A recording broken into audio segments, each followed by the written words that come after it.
In Week 13 in the National Football League, some shocking events and close games occurred. On Sunday, the Baltimore Ravens went into Heinz Field and took on their rivals, the Pittsburgh Steelers.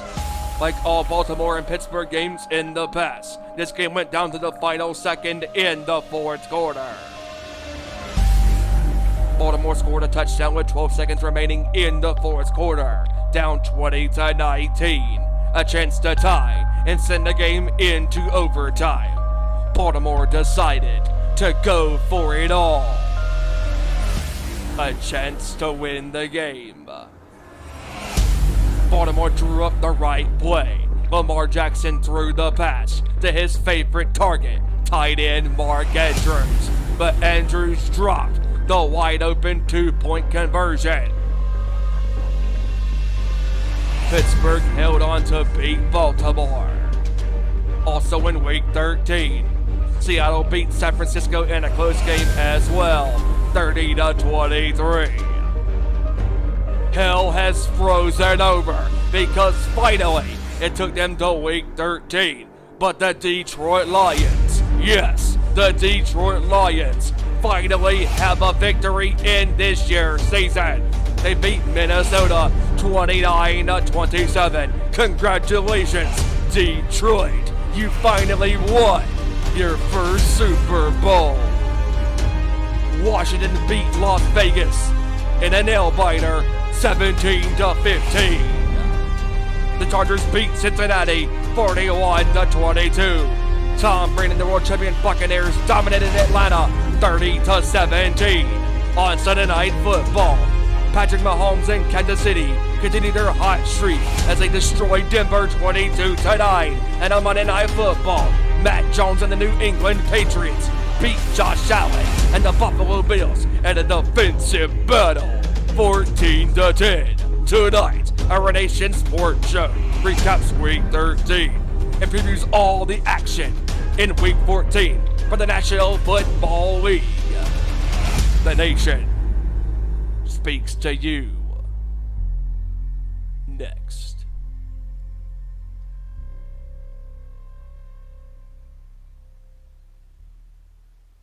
Turn me up. Turn me up. Turn me up. Turn me up.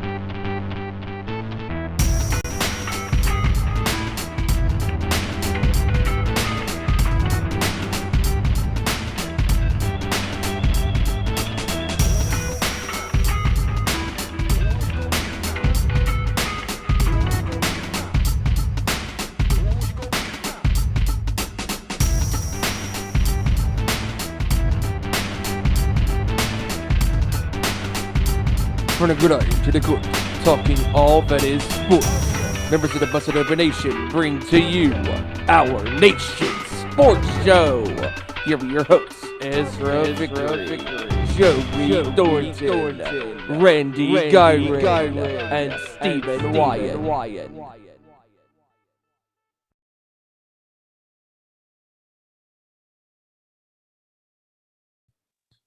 Oh, yeah. Here we go, guys. It's that time, man. It is Thursday, and we are live here on YouTube. It is our Nation Sports Show. What's going on, everybody? I'm Ezra here with my crew here. We're going to introduce everybody in just a brief second. But before we do, we got to get into the specifics of the show, which is, of course, the ways you can interact with us. You can interact with us on Twitter, of course, on our social medias. You can go to Facebook.com, search our Nation Sports Show, and find us there. Like our page, please. And also, you can find us on Twitter at ON_Sports Show. You can follow us there. If you got any comments you want to leave there as well, we'll read them on the air. And if you got any sports news that you want to break to us, as we're talking, because sometimes we don't get to everything, but we try to, that's for sure. If you have anything, let us know, and we'll get to it ASAP. Also, you can follow us, of course, on the Discord GG/The Nation's Corner. Follow us on there. That's where you can go into the text channel. You can reply to us on our show here. You can also go to, and of course, watch us on YouTube right now where we are live. YouTube.com, search our Nation Sports Show in the search bar. Hit subscribe. We are itching closer and closer and closer to that lovely 100 subscriber number.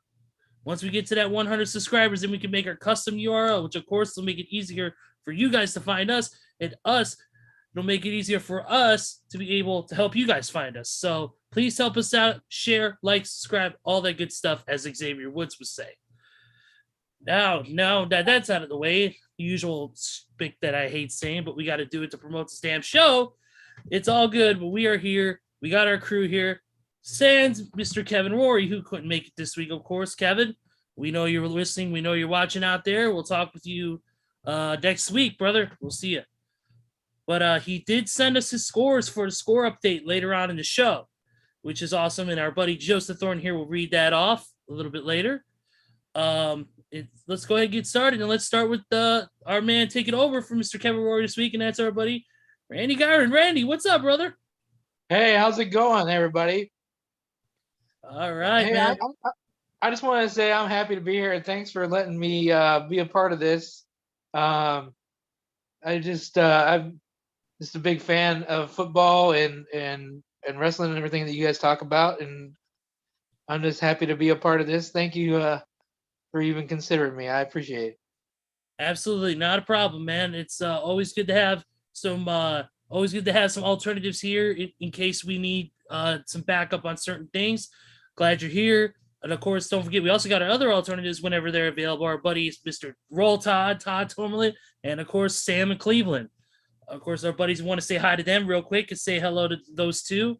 And of course, all of our listeners out there right now. Tony Justice, of course, our buddy Stephen PA, who listens to us.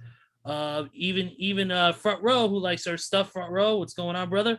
Those are some of the guys not only from the sports world, but also from our nation, from the Nation's Corner as well. Next up, we got the man from the heavy metal town of North Carolina, who after this morning's announcement of the world famous Welcome to Rockville Festival, I feel like that he's going to be going again next year. The one, the only Stevie Mother effing Wyand. Steven, what's going on, brother? I think you might be onto something. I might be heading down to Daytona next upcoming May. It's a hell of a lineup, man. You know, a lot of good bands are going to be playing there, man. And speaking of great, we got a great show tonight talking about all things football and whatever we decide to talk about, because boy, oh boy, week 13 had some very interesting results in the National Football League. So let's go. Absolutely, it did. And we're going to get to, and of course, we're going to get into the score review from last week. Just a minute here, but of course we got to introduce the final man in this four-way matchup, it seems like, and that is our buddy here. That is our buddy here, one of the biggest Braves fans we know, and the only Atlanta Braves fan that I will ever know, and that is Joseph Thornton. What's going on, brother? What? Hey, what's going on, guys? And I'll fix my video in just a second. I don't know why Zoom keeps doing that, but it's great to be here tonight. And I don't know if you guys can catch my graphic, but it says back-to-back SEC champions because, yes, sir, my Alabama boys went out and got it done against Georgia. Now I'm ready for us to take down the Bearcats in the playoffs on New Year's Eve. Absolutely. Oh, that's going to be a hell of a game, man. I can't wait. Good luck to you. It is. Good luck to your boys. It is. Good luck to your boys. Good luck to your boys there, man. It's going to be a hell of a game. But before we begin our sports show and all that, we like to send our best wishes out to the one, the only charismatic enigma himself, Jeff Hardy. As many of you know, Jeff Hardy was released from WWE today. We try not to get too much into wrestling. We sprinkle it in a little bit here and there. But we try to keep it sports-based. But, of course, with Jeff Hardy and his unfortunate issues with substances and alcohol, this was a very weird time for Jeff. Unfortunately, for what we won't go into what rumors speculate, but we'll just say to Jeff Hardy, we hope that despite everything, he's getting well. He's staying healthy and okay, and hope to see him back in a ring whenever he's mentally, physically, and emotionally ready. So, all the best to Jeff Hardy. But let's get into it, guys. Like you said, it was a wacky week in the National Football League. It's another one of those I wouldn't count it as an opposite day week because it was an opposite day. But there were some pretty good games. let's go ahead and get to one of them. Let's go into the Thursday night game. Why don't we, man? And it was a big game, for sure. I believe it was the Cowboys and the Saints, right, Mr. Steve Wyand? That is correct. Yes, it was, and it was a hell of a game. It was a real close one too. The Cowboys, 27-17. It wasn't that bad of a blowout. I know the Saints are missing some key parts and unfortunately dealing with some issues. And of course, the Saints are, in the rebuild mode. They lost their quarterback for the remainder of the season earlier this year, due to a knee injury, that of course being Jameis Winston. But this game was a pretty good game for especially Dak Prescott. He threw one pick, but had 238 yards and 26 for 40. While Taysom Hill, even though he threw for 4 interceptions, he did have 2 touchdowns. But I think the star of the Cowboys was once again not only Dak Sterling, but also the rushing stepping up, and that is of course with Tony Pollard, who had 7 carries for 71 yards and a touchdown. Ezekiel Elliott had an okay game, and then CeeDee Lamb, though, once again proving why he's one of the most efficient wide receivers in the game. 7 receptions for 89 yards, which is pretty good for him. Of course, CeeDee Lamb, one of the top running backs in the league right now, and in my opinion, one of the secret weapons of the Dallas Cowboys. Despite us not really being Cowboys fans, sorry, Tony, but and Neil, and all right. Well, Neil's a transplant fan. He should be a Jets fan or Giants fan. But that's a whole different ballgame. We won't go into that. Yeah. Yeah. Kevin's a secret Cowboys fan, I think. he talks about it all the time. It's already begun. And we're having the first person yet. Oh no. Oh my God. Here we go. Oh my. This is how our show goes off the rails. But I'll be good. no, you're good, Randy. You're good. Yeah. We always make jabs and jokes like that, so it's all good. It's all part of the fun. But all right, I'm gonna go to you first, Randy. Your thoughts on the side note, a lot of us don't watch all the games because we all have lives, apparently. Right, yeah. Well, not me either, technically. I mean, come on, I'm going to a fucking Comic-Con this weekend dressing up as a wrestler, so I digress. But Yep. Anyways, Randy, your thoughts on this particular game? Well, I didn't watch too much of it. I watched some. I tried to catch it. I've always, pulled for the Saints a little bit. Drew Brees always, made the game's interesting back in the, and it's kind of interesting to watch him now without him, and it doesn't seem the same. That even seems to be the same team. I mean, it's of course not the same team, but he it shows how much of a big part he was of that team, and it's hard to watch it without him. To be honest, no Michael Thomas either. I mean they've been dealing with that the whole year, but just for a casual fan, last couple years they would see Breeze and Thomas and see highlights. Always those guys in the highlights, and there's no one there. And Jameis Winston's not even there anymore. I mean, there's nothing to even go for if you're a Saints fan anymore. I don't think. But, he's out with the injury, and it's a huge loss for New Orleans. Without a doubt. Yeah, Jameis is a huge. Jameis was kind of helping helping the Saints out a little bit. I mean, despite his release from his other teams and coming forward, I feel like that Jameis was helping build this newer version of the Saints. While Drew Brees and Michael Thomas were huge losses, I think with the addition of guys like Alvin Kamara, especially, unfortunately, Alvin's been out too, dealing with injuries and COVID and everything else. But with the addition of him, I mean, you got Dante Harris, who's very productive as well. LaJordan Humphrey, you got Nick Vanette, who's also great. And then on the rushing core, you got Mark Ingram, you got Ty Montgomery, and you got Deontay Harris, who not only is a receiver, but he's also a running back as well. He can play. He can switch to both positions if he wants to. So I mean, they got a great team. But yeah, a lot of the key components from the past are not there. But of course, this is where it's kind of comparing apples to oranges. But if you think about Dallas, or not Dallas, but if you think about New Orleans and New England, and the ways they've rebuilt. If you look at New England, losing Tom Brady. We talked about this last week. Losing Tom Brady, losing Rob Gronkowski, losing what's his name? I'm trying to remember. Edelman.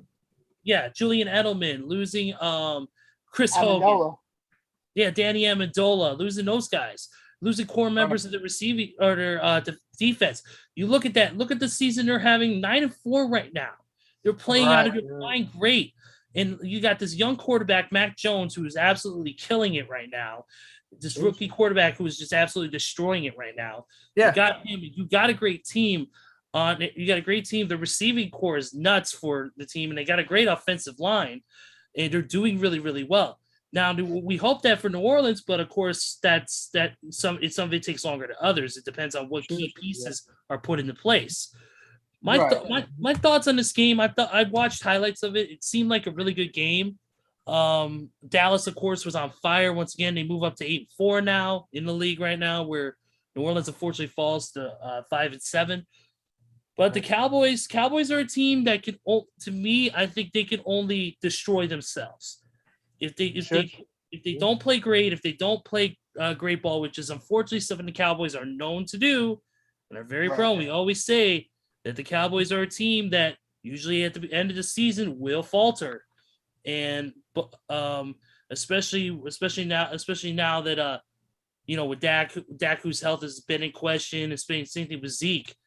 If they can stay healthy and that core team can stay healthy, I feel like the Cowboys have a very, very favorable run in the playoffs this year. But yeah, it was a good game. But of course, Dallas, I don't think really gave New Orleans a chance to really come back. But it seemed like a really good game from my vantage point. Steven? And not just that, but the multiple turnovers that the Saints had in this game. I mean, turning over the ball will make you lose the game that much quicker. And the turnovers, the pick six, the fumble recoveries, all that stuff, it just went against New Orleans, and Dallas capitalized on everything that was given to them. And Kevin has said this on the show several times. Dallas, beat some credible teams, please. I mean, how can I take you serious down the road when you get into fit competition in the playoffs, and even in the later part of the regular season, because, coming down the stretch in the next couple of weeks, Dallas is going to have to beat competition to be taken serious. And they've beaten the teams they're supposed to beat so far. But please, Dallas, just impress me. Beat somebody that's actually a credible opponent, not the Saints. Come on. Seriously. I agree. It's the problem is that something I mentioned about too, was that, when it comes to playing this game, when it comes to playing any game, baseball, football, hockey, it don't matter. Full contact badminton, as Bully Ray said earlier, and busted open. But no, it doesn't matter what sport you're in. You got to win not only the games that you're supposed to win, but the games that you aren't supposed to win. You're got to at least attempt to win. And those games. I mean, yes, you got to beat credible opponents, but then there's some teams that are just like they're better. Like if I know it's completely different conferences, different matchups, but if the freaking Tampa Bay Buccaneers were to face the Cowboys, it's a completely different. I know it's completely out of the realm of possibility right now, but if the Cowboys were to beat the Buccaneers, that's a credible win. If they were to beat Kansas City, that's a credible win. If they were to beat some other favorable teams in their division in the NFCs, they would win. It would be a great credible win. However, you're taking like teams like New Orleans and teams like any of these teams that are having losing records, you're supposed to beat them. If you can't beat the teams with the higher records, and you can't beat the teams that are super credible and possible playoff contenders and even Super Bowl contenders, then what's the point? You're beating B+ teams when you're losing, when you're getting your ass kicked by the A+ team. You should at least get one or two credible wins to prove that, hey, we're here to stay and we're here to rock the world here when it comes to the playoffs and moving forward. Yep. Yeah, I agree. They usually never show. I'm sorry. Go ahead. No, go ahead, Randy. I was just gonna go ahead, buddy. I was just saying that it seems that when that happens, they never play up to the teams that those other teams, and they get exposed. Because most of the time they look like they're world beaters against those teams, but like you said, They got to show something else. You know, some killer instinct. Even I don't even think they have that. Right now they need to have Agreed. that. Yep. I agree with you. I completely agree with you 1,000%. Joe, your thoughts on the Cowboys Saints game? Well, I mean, it was a great effort by Dallas. Me being a Washington fan, I actually am going to give Dallas a little bit of credit. They went out, they played the game that they needed to play, and they got the job done. Now, as far as the Saints are concerned, they are really heading downhill because I happened to come across this on Facebook earlier. The Saints have now lost 5 straight for the first time since the 2006-2007 season. So New Orleans, at this point, New Orleans just needs to start looking up and say, hey, we're 0-5 since Winston went down. We need to prove to him and to Sean Payton and to our fans and to the owners and the organization in general that we need to really start playing some football again. Because, I mean, we've done it before. I mean, we can do it again. Now, as far as Dallas also is concerned, yeah, they did win the game, but it may have come at a pretty hefty price because I saw today that Tony Pollard is battling a foot injury that may keep him out of action this week because he has not practiced yesterday or today at all.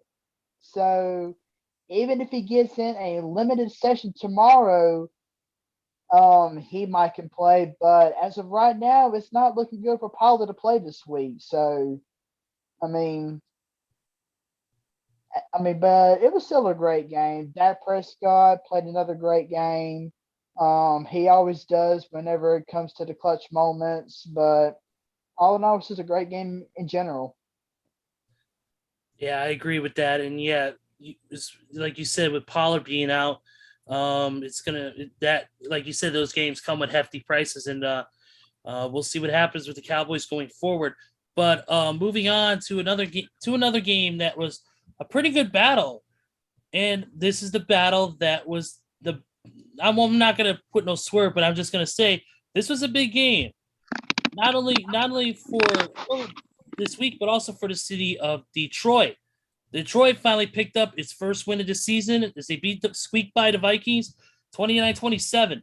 Mind you, of course, we make fun of the Lions all the time, and we, jab at them because of how the record is and how bad the team is. But this was a very important game this week, not only for them personally, because they want to prove they don't want to go winless, but also the fact after what happened this recently with the Oxford County school shootings in Michigan and all that, they dedicated that game to those people, and they wanted to play for those people, and that's exactly what they did. And they won. They got it done. But back. Go ahead. And I was actually going to bring that up. I mean, yes, we have picked on Detroit so many weeks. We have always said that we want them to win a game, but they just don't have the team right now to win on a consistent basis. But I got to give my respects to Detroit. I mean, they really earned my respect when they dedicated that win last Sunday to the people involved in that Oxford, Michigan shooting. I mean, whether they win another game or whether they lose every single game from this point on, Detroit has earned my respect, no doubt.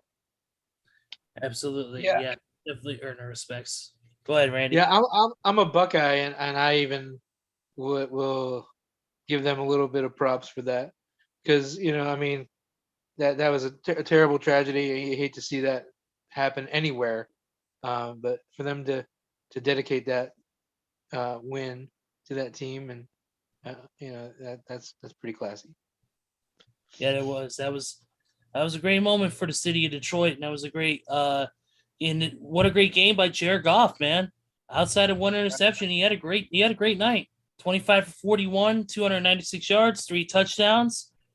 Jamal Williams, 17 carries, 71 yards on the rushing side of things. And then on receiving, Amon-Ra St. Brown, Amon-Ra St. Brown, however you pronounce it, 10 receptions for 86 yards and a touchdown. Josh Reynolds had 4 receptions for 69 yards, and TJ Hawkinson had 4 receptions, 49 yards, and a TD himself. And also Brock Wright recorded TD, 2 carries for 28.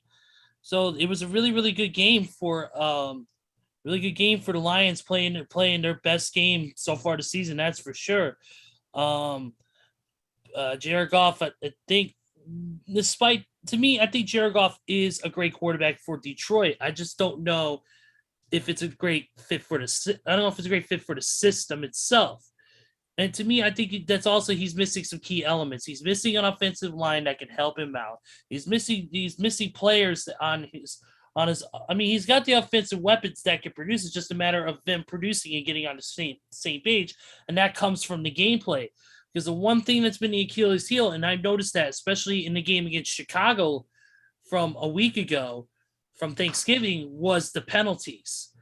And the penalties come from lack of communication. They come from players moving too soon, jumping the line, false starts, holding, which of course those are key, holding's a part of the game that just happens, but you got to be smarter players than that. And to me, a lot of it comes from the system. And I think maybe the coaching staff needs a shakeup more than the players do. But that's just my opinion. But Detroit got its first win. It was a great win.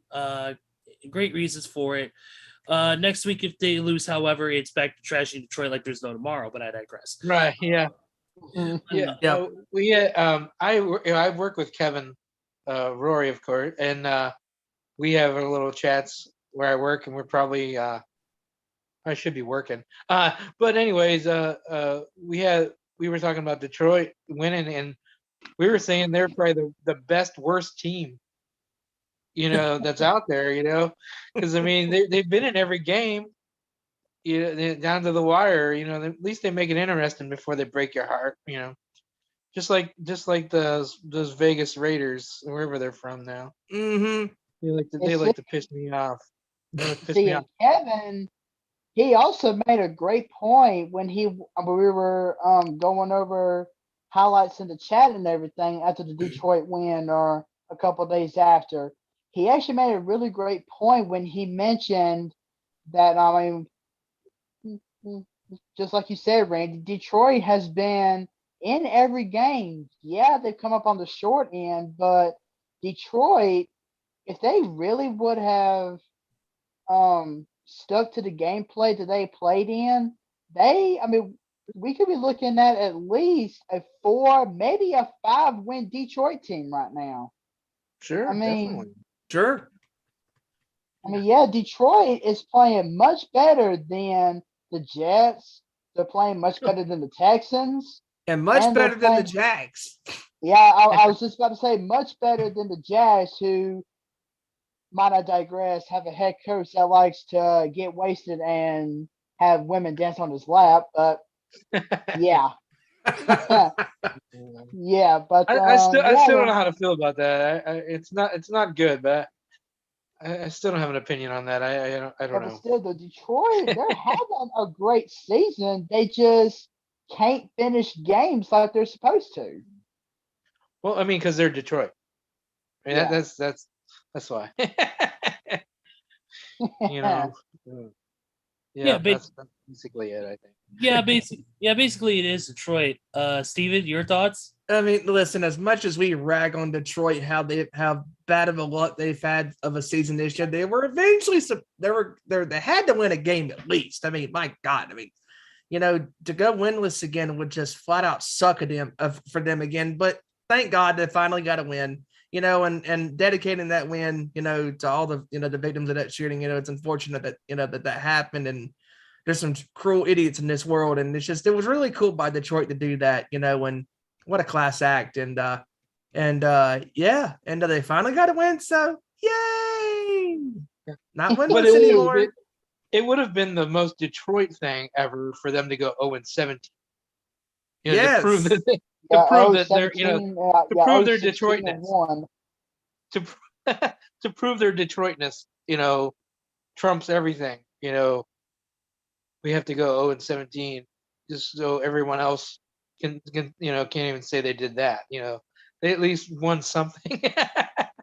You see, and now They got to participate. If they were to go 0-17, I think they still get a participation trophy. I think so. Yeah.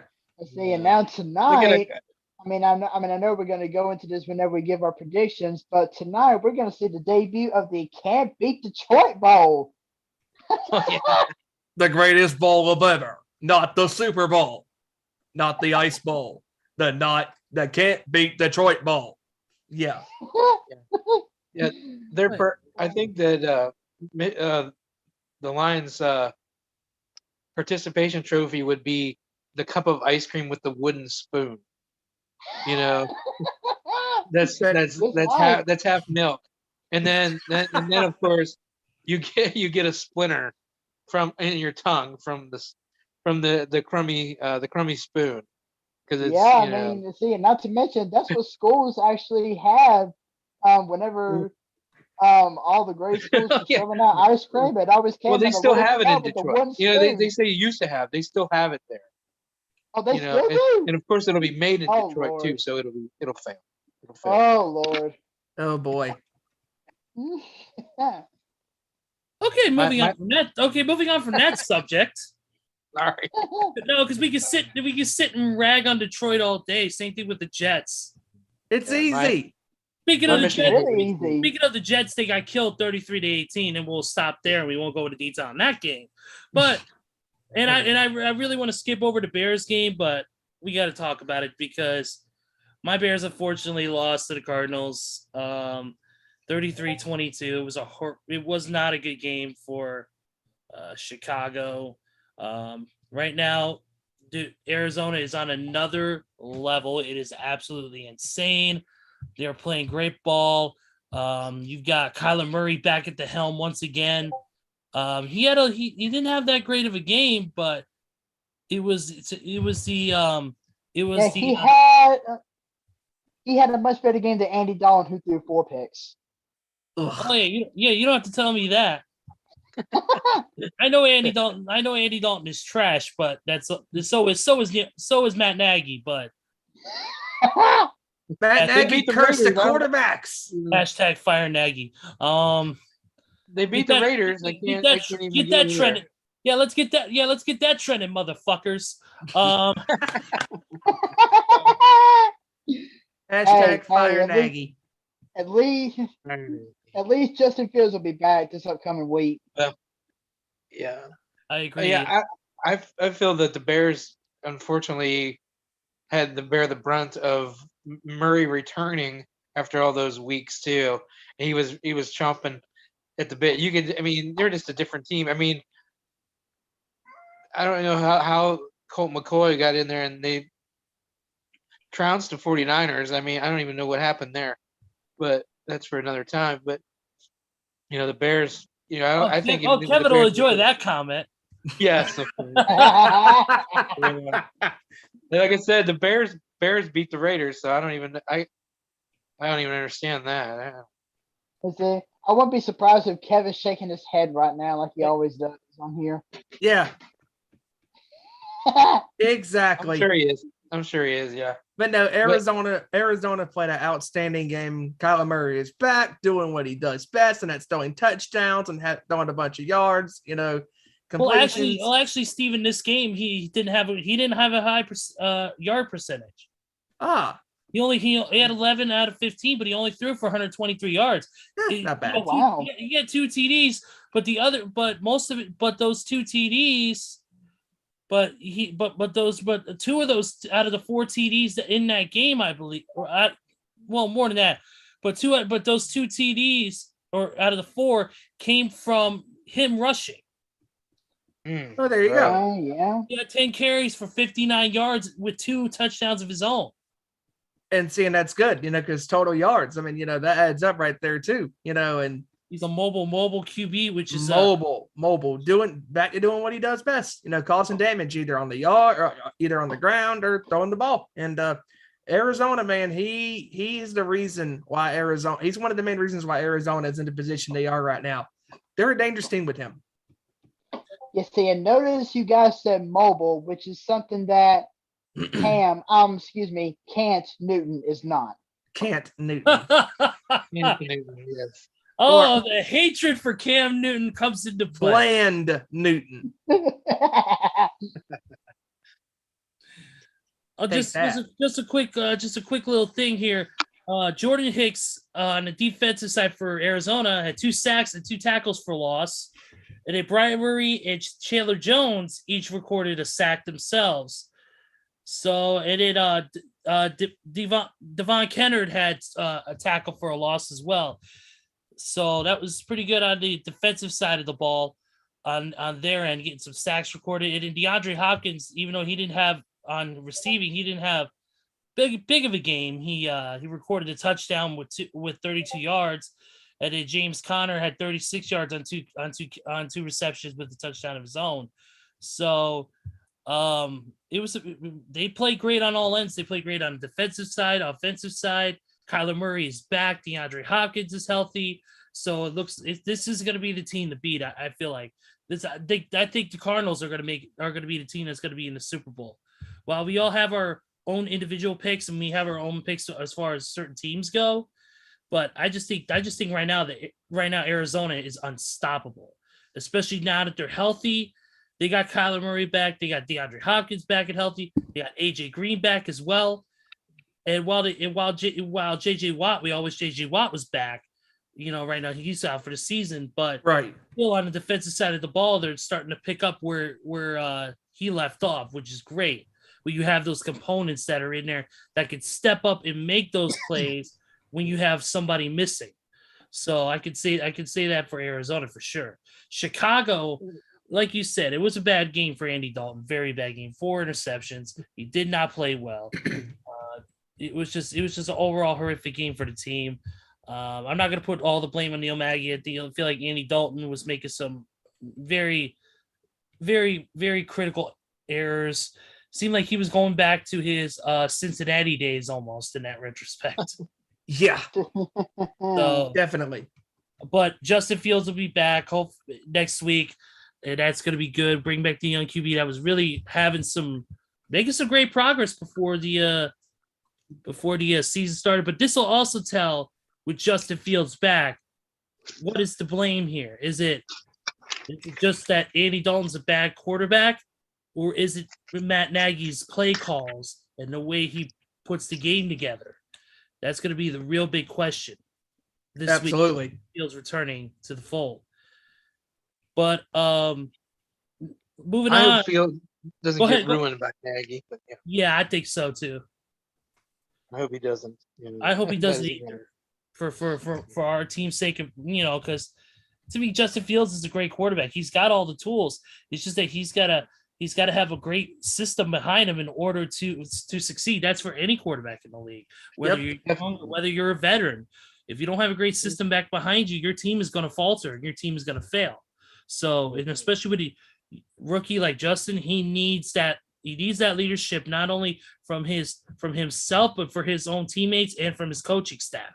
And if he can't put it together, then it's going to be a long season. But moving on to the next game, is the Chargers once again destroyed the Bengals 41-22. Whew.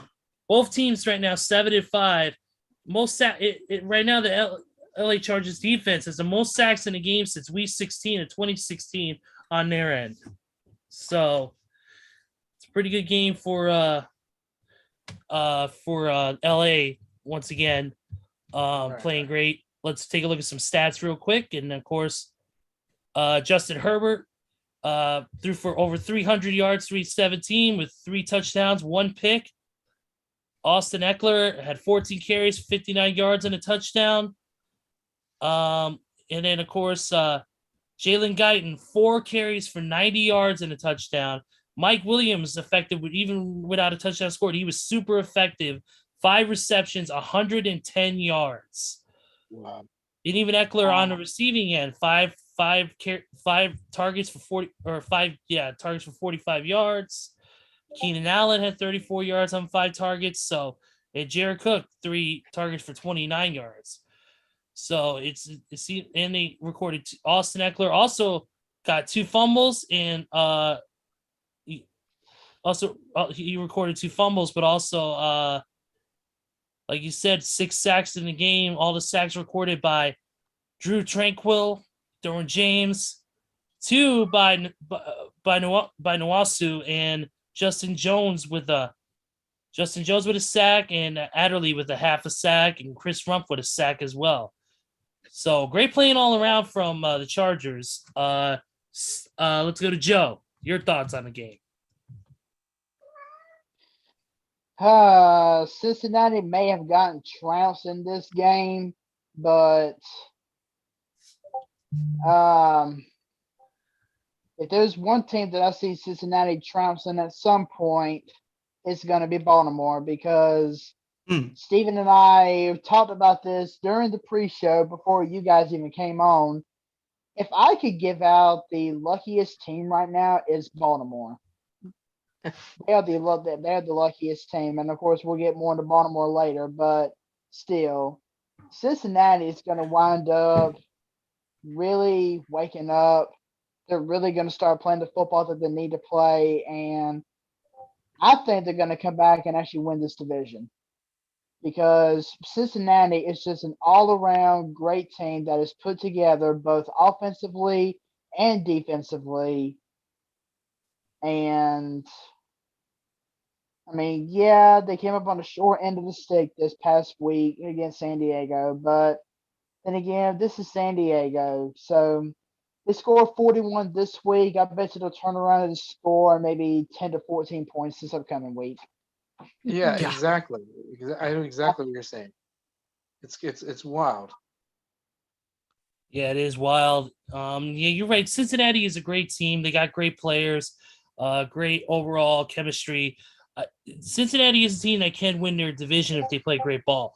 But right now, the Chargers, I know they have been faltering a little bit these past couple of weeks, but hopefully this is a sign for them in their own world that they could bounce back. This is a big game, like I said. It worked out really, really well for them. But Steven, your thoughts on the Chargers-Bengals game? Yeah. So I mean, when you think about the whole game, I mean, Cincinnati was in this game for the most part, but then they had that fumble and the recovery for a touchdown by LA, and that right there really sealed the Bengals' fate.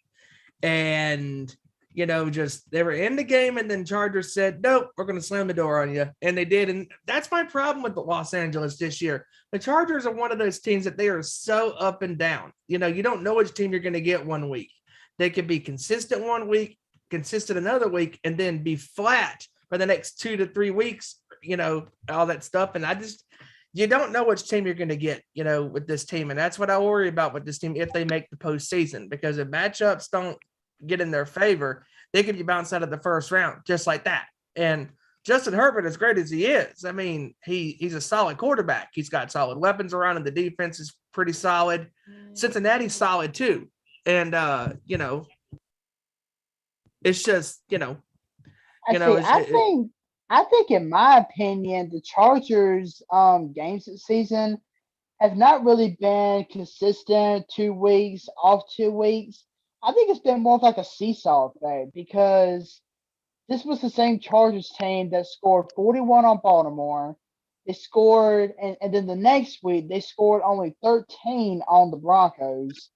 Then this past Sunday they scored 41 on the Bengals, and now they're probably going to score about, like I said, 10 to maybe 14 points this upcoming week. So I mean, it's been more of a seesaw for the Chargers for me. What my take on this is that it seems that nobody in the AFC wants to win this year. No teams want to win. If Cincinnati will show signs where they're world beaters. They killed Pittsburgh. They absolutely trounced Pittsburgh. And then you said they scored 13 against Denver. They're in the Raiders division. I don't want them to win ever, but still, the Chargers and the Bengals, all those teams, the Raiders were 2 games out and then lose 3 in a row. And there's every team this year in the AFC, it seems, that is doing that. And That's everybody's records are evident of that. And it's making for some interesting football this year. And the Raiders will still screw it up, but every time, it doesn't matter. It doesn't matter. But you even give them an extra week, and they'll still screw it up. That's a good point. That's a good point, because I mean, the AFC is so wide open this year. I mean, it's unbelievable.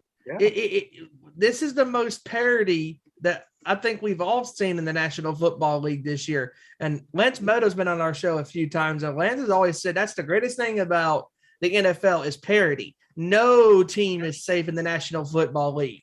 And this year, it's one of those years like, oh, Buffalo is the team to beat. Oh, Los Angeles Chargers are possibly a Super Bowl contender after the first 4 to 5, 6 weeks. And then they've lost some games. Vegas looked pretty good. And then they've lost, like you said, Randy, 3 games in a row. And Dallas, up and down year this year, it's been Kansas City. Kansas City was struggling to get any wins, and now they've gotten multiple wins. They're on fire right now. And that's honestly, like Kevin said on our show back in October, if Kansas City can get hot, and they have gotten hot, I would worry if I'm facing Kansas City, because they have been winning games this year, close games, defensive games, blowout games, some shootouts. They've been winning the multiple facet of games. And that right there can go a long way when the postseason starts in January. And that's the one thing I worry about with some of these teams in the AFC, especially the AFC. I mean, Buffalo, they've had a very good year this year. And we're going to get to that game in a little bit, but Buffalo this year has been, for the most part, good. But they've had a few bumps in the road. Josh Allen not having great games at times. The defense not showing up at times. And the fact that the Patriots are still doing Patriot things without Tom Brady at quarterback with a rookie and Mac Jones. I mean, it's been one of those years this year. I mean, Baltimore winning the games they've been winning, and it really has been one of those years. I mean, because I know we're going to talk about this whenever we get to the Monday night game, but the Bills lost to a quarterback who only threw 3 passes in the game and completed 2 of them. I mean, that's amazing. That's amazing. Yeah. We'll definitely get to that, because I'm completely dumbfounded by that. Yeah. But yeah, I mean, I just don't know what to say. I mean, Randy, what you got to say, man? Well, it's a testament. I hate to say it. I don't want to give the Patriots any props, but I mean, it's that system, and we're talking about every other team being down, and they're right there every year, right there in the thick of it. They just let everybody else do whatever they're going to do, and they do Patriot things, and it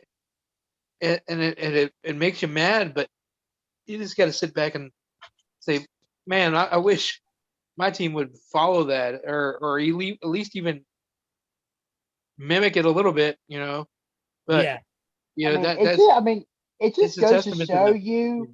It just goes to show you that as long as Bill Belichick is at the helm, he had an off year last year, but that's because you had a quarterback who is absolutely trash and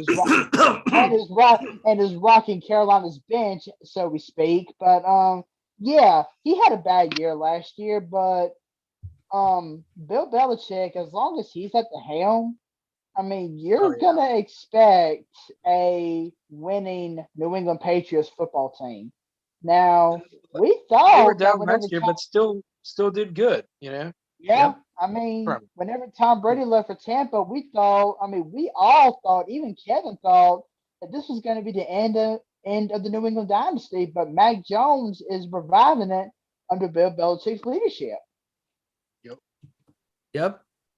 And it's going to be a wild finish for the AFC and the NFC conferences. Because it's been one of those wide open years for the NFL. So. Wow. Yes, sir. Christian says Detroit's going to be entering this week with still a chance to make the playoffs.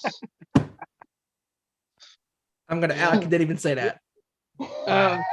Well, my thoughts to that is I have a better chance of growing hair than they do. Getting a full head of hair than they do making the playoffs. So I'm talking Fabio type hair. You know. Yeah. Yeah. You want Fabio hair, not earthquake hair, but I digress. But anyways, moving forward, let's get going to the next game, which is of course the Tampa Bay Bucks. Well, Tampa Bay won 37. We ain't got to talk about that. We ain't got. I don't have an opinion. I don't have an opinion on that. I don't like TB12. He's a cheater. He's a full cheater. I can't even say his name. He's a cheater. He shouldn't even be in the league. Yeah, you know? he is. He should give me his wife, and then he should quit. He should retire. There you go. There you go.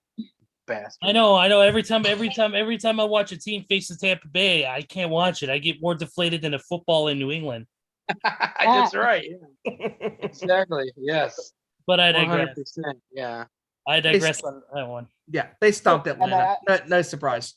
And I also whenever I see Tom Brady take the field, it makes me want to spy on them a little bit. Yeah. I was just gonna say I don't need to watch the game. I can just get whatever footage they take of it.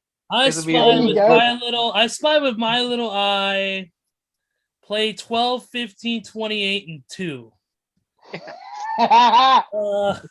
Anyway. Yeah, or the things they have on the sideline, mouse, dice, at least Monopoly board. Those little plays they have. We're not using a trash can to steal signs like the Astros, but yeah. Anyways, we're gonna go off that subject too. Let's move forward. Let's go. We're not going to talk about the Rams destroying the Jags. I mean, everybody's destroyed them. Yeah, everybody's destroyed the Jags. But I will say though, as long as Urban Meyer continues to dance it up at a bar, it's going to be pure entertainment. Yeah, to this football team. Anyways, yeah. Maybe you could get some of the elite to play for him. Maybe they'll do better there. No. Now, maybe Urban Meyer should get some of Bishop Sycamore to play for him. Hey, is that an Ohio knock? Well, no, I'm just joking. I'm sorry, but Orange Cassidy is more lively than a Jacksonville Jaguar. Hey, no. MJF is more lively than Jacksonville. Oh, geez. Dude, the Jets wouldn't even take MJF. No. But I digress. No. That is, and I keep saying I digress because I oh my god, if I get on a tangent about that, this show will never end. And trust me, we gotta end. Not this early, but we still got a lot to do.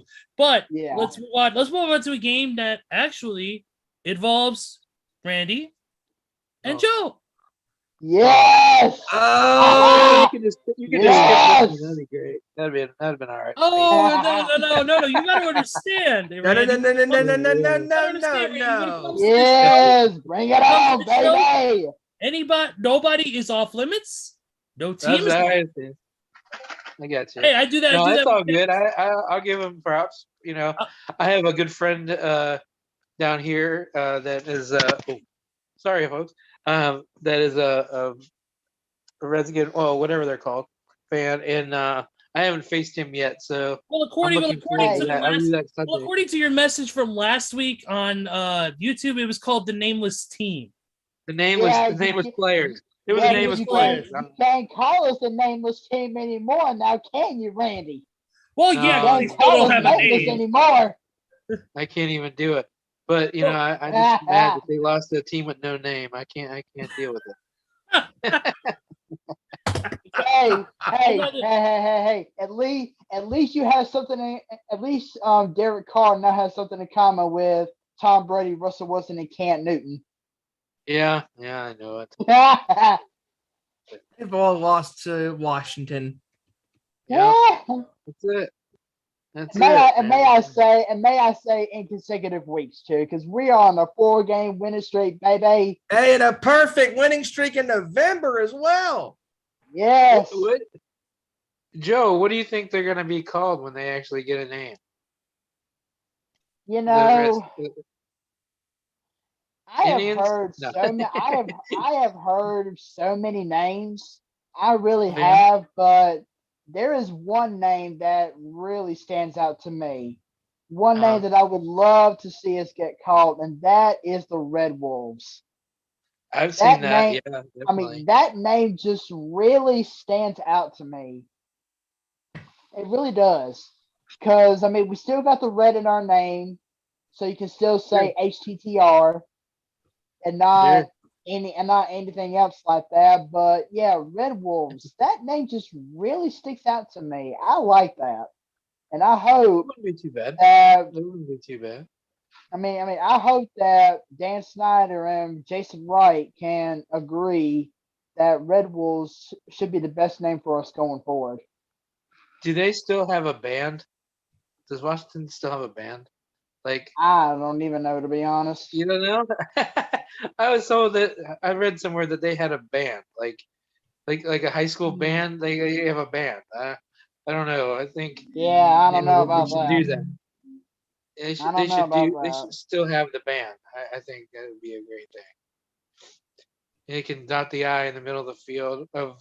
Oh wait, there's no I in the Washington football team. Is there? Yeah, there's one. There is. There's one. Yay! Yeah, they got one eye in there. Washington football team. They just got to get a lot more people so they can write out Washington football team. They have to have fan participation. Now, do I think Taylor Heineke, though, is our franchise quarterback? Based on his performance the last few weeks, I'm actually still going to say no, because Heineke, he is a good quarterback, but he's not really putting up the numbers that I would like to see out of a Washington quarterback. Now, I do want to say, oh, wait, no, I don't. I was going to say best of wishes to Ryan Fitzpatrick, but all he does is know how to get hit in the hip and be out for the whole season. But I still want us to go out in the draft to get a quarterback and maybe give Heineke some competition, because if we go out, if we go out and draft a quarterback and actually give Heineke some competition, it might actually revitalize him, like whenever the Packers drafted Aaron Rodgers when they still had Brett Favre. That revitalized Brett Favre in a way. So I hope we can actually do the same thing and actually get a quarterback in the draft come April and give Heineke some competition. If my cat would have played against the Washington football team, maybe the Raiders would have won. I don't know. Because Carter didn't do shit. Nope. No. But no, might I mention, though, we won by a 17-15 score in back-to-back weeks. Yes, that's a good point. And that has not happened since the 1960s or 70s. That's a good point. They've been doing, they've been playing, some interesting football, in the last several weeks, and I didn't even think about that, Joe, until you just said it, but that's an excellent point. 17-15 in back-to-back weeks and back-to-back wins, well, we shall see what happens this week. So another good win for Washington. Which I am ready to talk about that game, but we'll get to that. I'm gonna wait till we get to that. I'm gonna wait. Oh yeah, absolutely. Kevin, I'm sorry. I was gonna talk. Well, we're gonna talk about that game in a second. Well, Ravens and Steelers. Let's get into that. Why don't we? Oh boy, we can talk about the Ravens' inconsistencies, but then again, I don't want to make an enemy out of certain people. Love you, Chris. Love you. I just got one quick thing to say about that Ravens Steelers game. Never in my life have I seen. Oh wait, yes I have. Never mind. I was gonna say I've never seen 22 trash cans on the field at one time, and I'm like, oh wait, yes we have. Yeah, we have seen it. They're called the Detroit Lions. Yes. and the New York Jets, and the Houston Texans, and the Jacksonville Jaguars. Yeah. Yes, Definitely. definitely. I mean, this Baltimore team, I mean, they are so up and down this year. I mean, I feel so bad for Ashley and Christina, who are diehard Baltimore fans. This team does not know how to play consistent football. The only consistent player on your football team is the greatest kicker in the NFL, and Tucker we trust, Justin Tucker. How do you? Oh my God, Baltimore. I said this right at the very beginning of the show, and I'm really being serious. If I were to give out as of this point the luckiest NFL Team of the Year award, it's Baltimore. Yes, the games they should have lost. They should have lost. They should have lost to Kansas City. They should have lost to Detroit. They should have lost to Cleveland.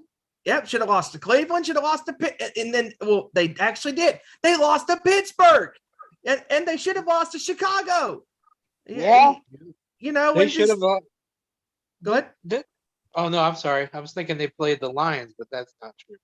They did. They did play Detroit. They should have lost. They did back in week 3, which is when Tucker. That's right. They did. They barely beat them. Yeah, that's right. Yeah, which when Tucker used his bionic leg to kick that 66-yard field goal. Baltimore, that's right.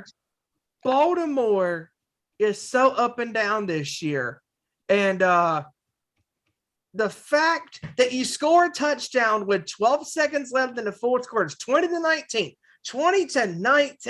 and you don't have basically the trust, or I don't know, a brain that is working that says, oh, we should tie the game and send the game into overtime.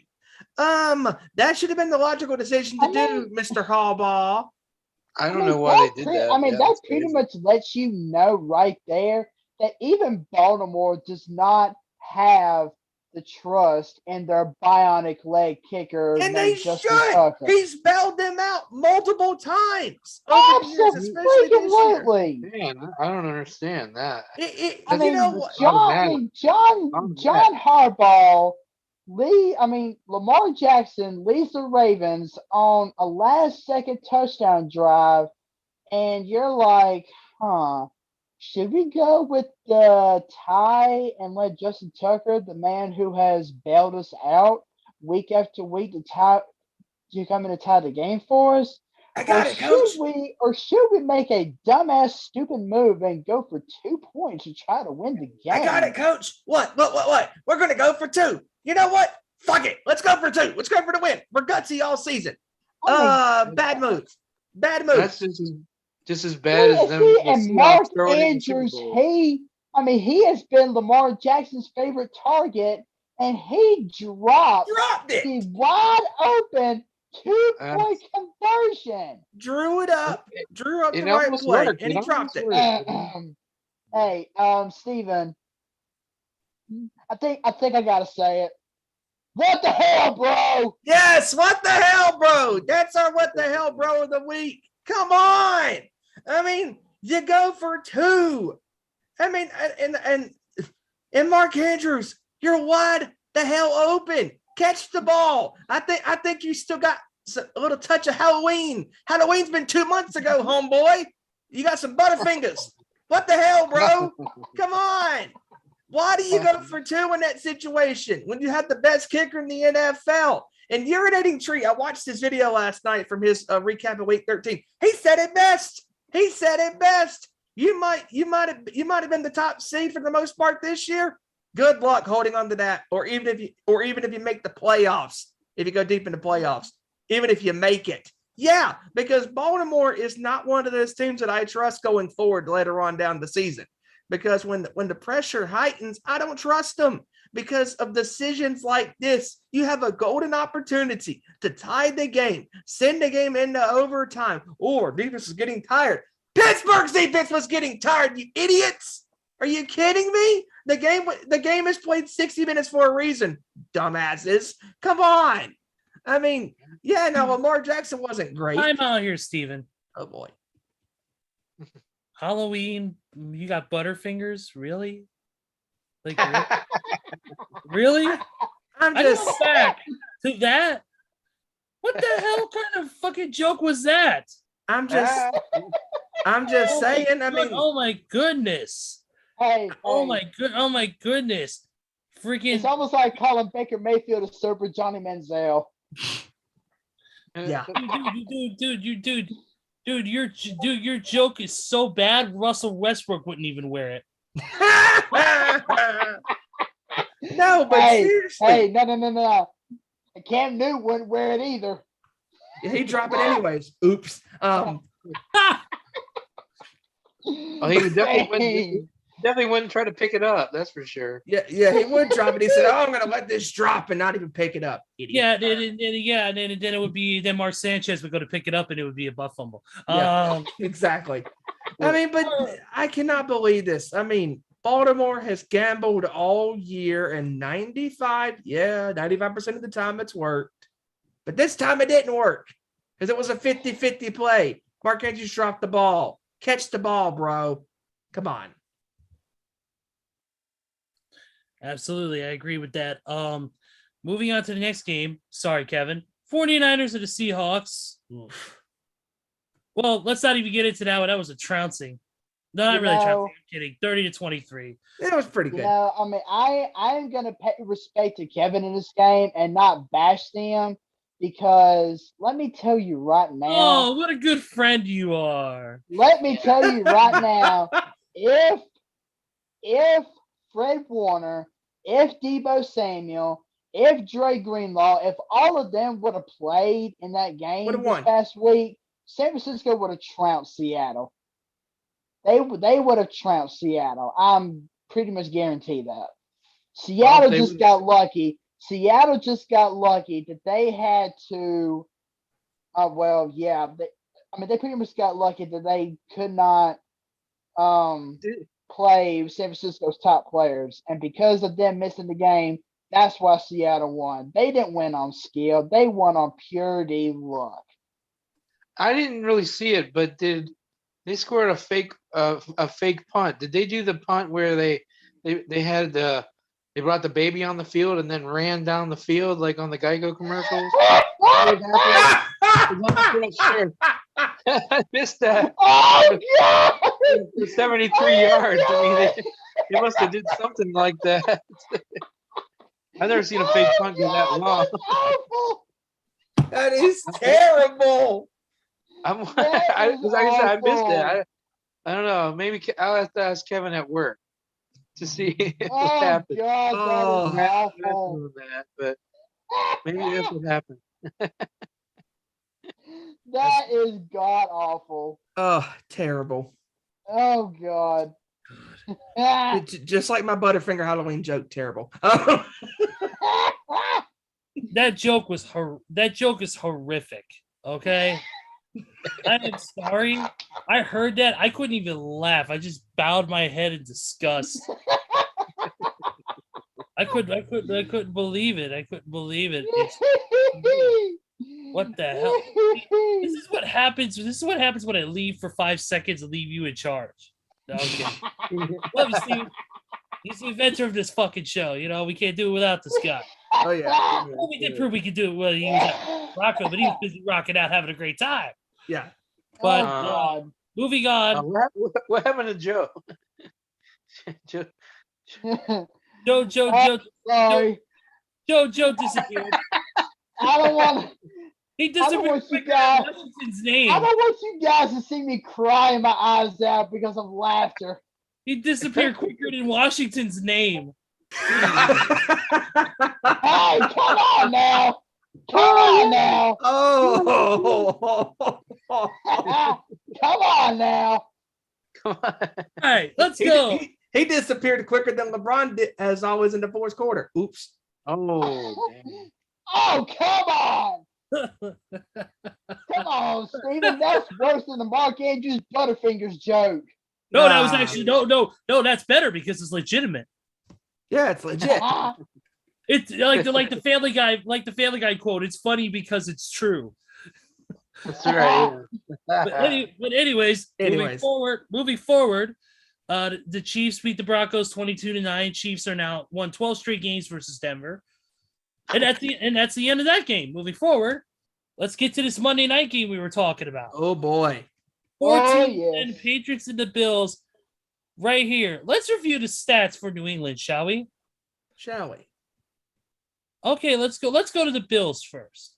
Josh Allen, 15-30, 145, 1 touchdown, no interceptions. Decent game.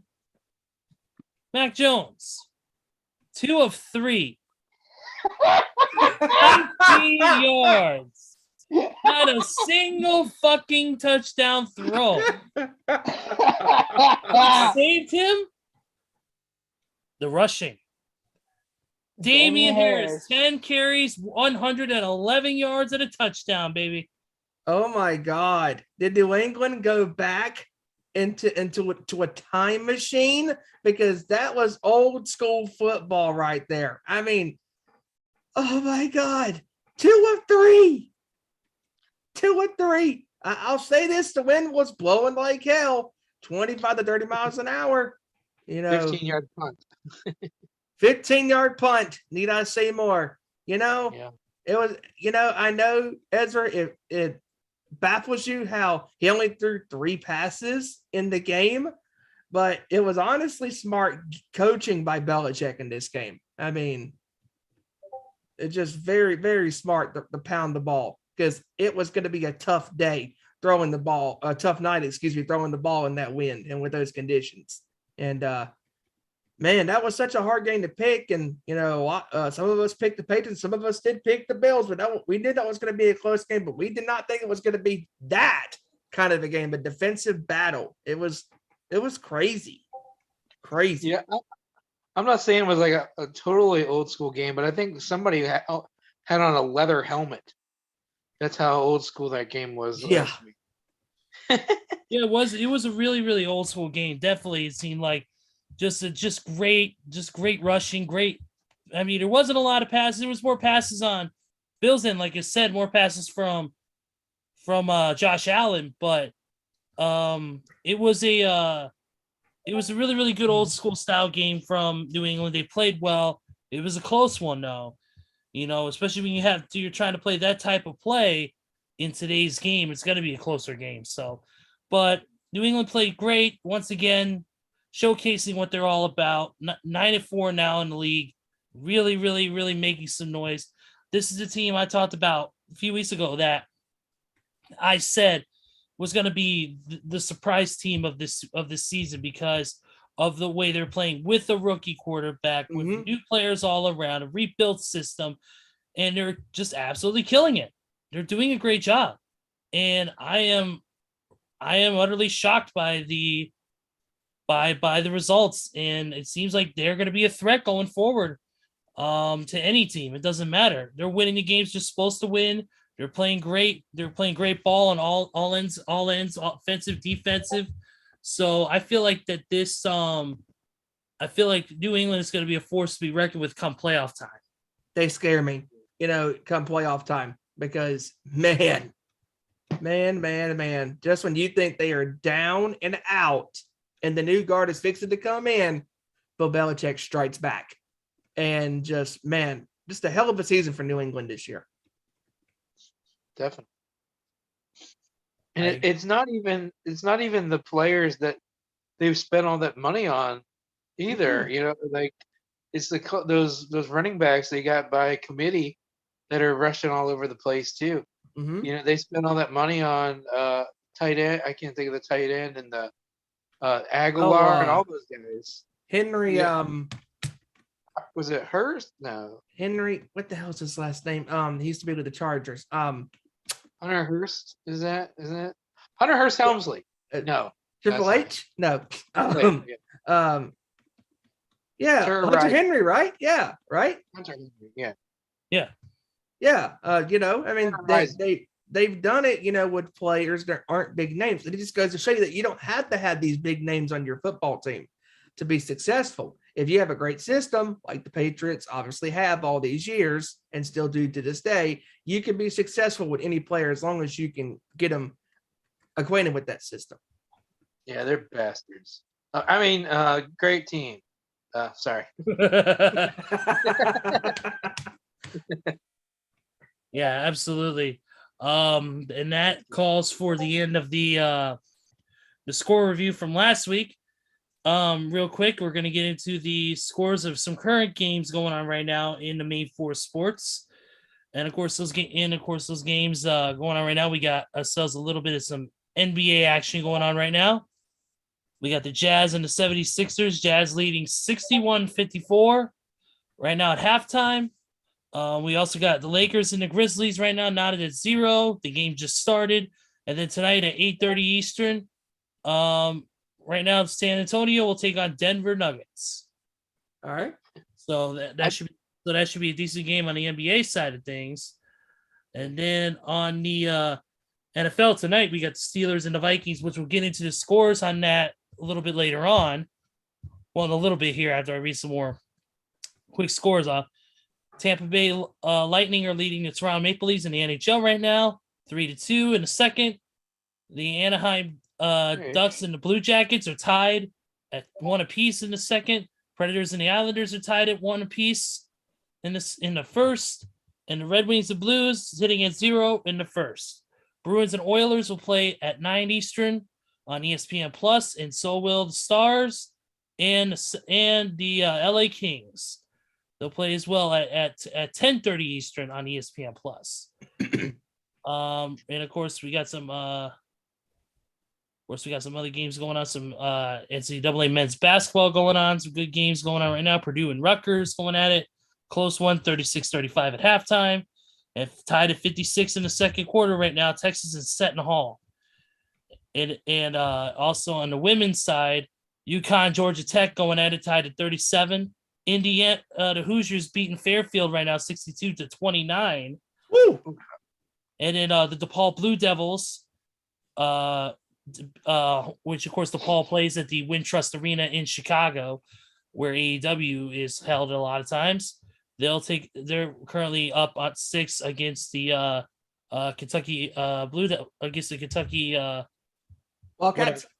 Wildcats, Devils, whatever the hell they are. I don't know. I don't watch a lot of college. It doesn't matter. I'm kidding. And I thought. I apologize for that, guys. I had a personal matter to attend to. Well, don't do anything I wouldn't do, and if you do, name it after me. Trust me, it's nothing like that. Nothing like that. I know. Hey, when you were reading the scores of the games of the NBA games, and you said it was the Lakers and the Grizzlies, and you said it's 0-0, I thought you were going to say in the third quarter. What I was going to say, I was going to say 6 minutes left, and oh, by the way, LeBron walked out. But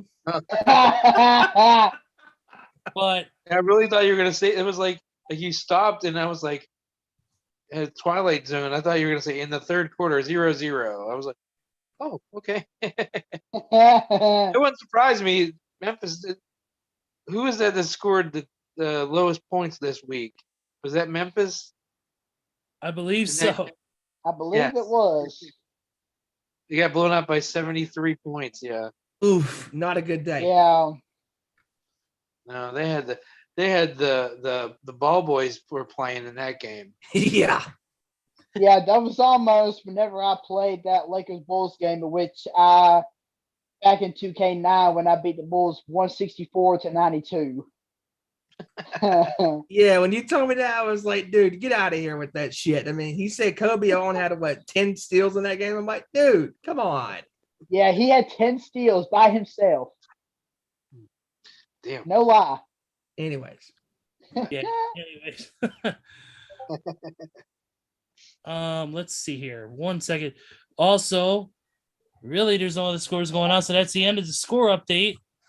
And now let's move on to our favorite time. It's time. Yes. It's time. It's time for Steven to shut the fuck up. Oh, did I say that? Oh,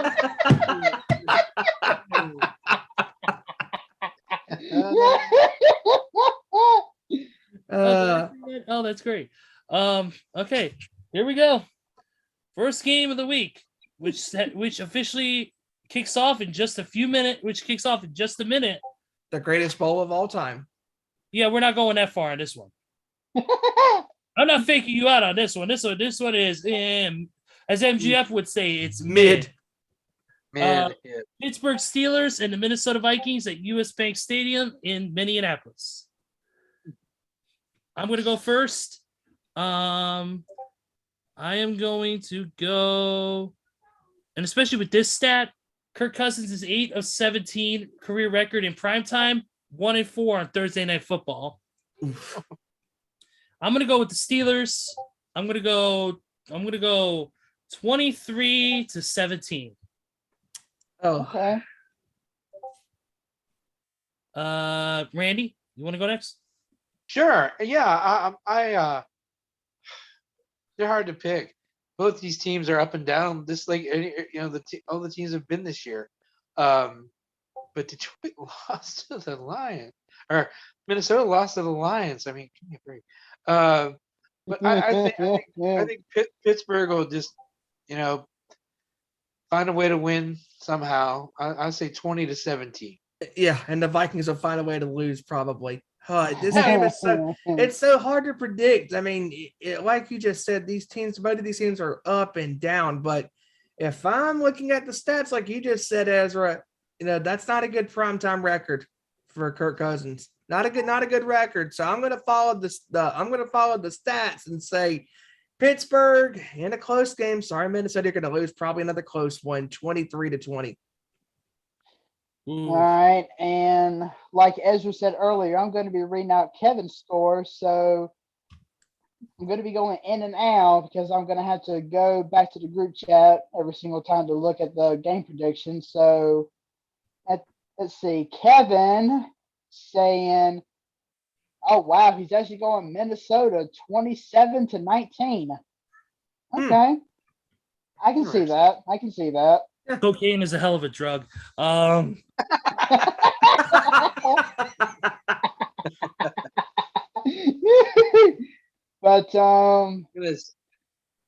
I am actually going to go with Minnesota in this one. I can't believe I'm saying it, but I'm going to go with Minnesota. Okay. You've been dipping into Tony Montana's stash, haven't you? I'm actually going to go on a last-second field goal, 26-23. Okay. Ooh, all right. Okay, I like that. Okay, I like it. All right. 26-23. Okay. I wonder if any Lions fans asked Kirk Cousins if he liked that. Yeah.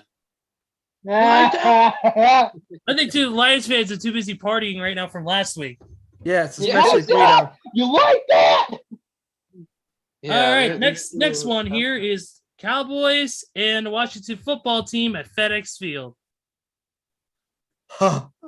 I cannot believe I'm fixing to say this. Even started off. Upset special. Yes.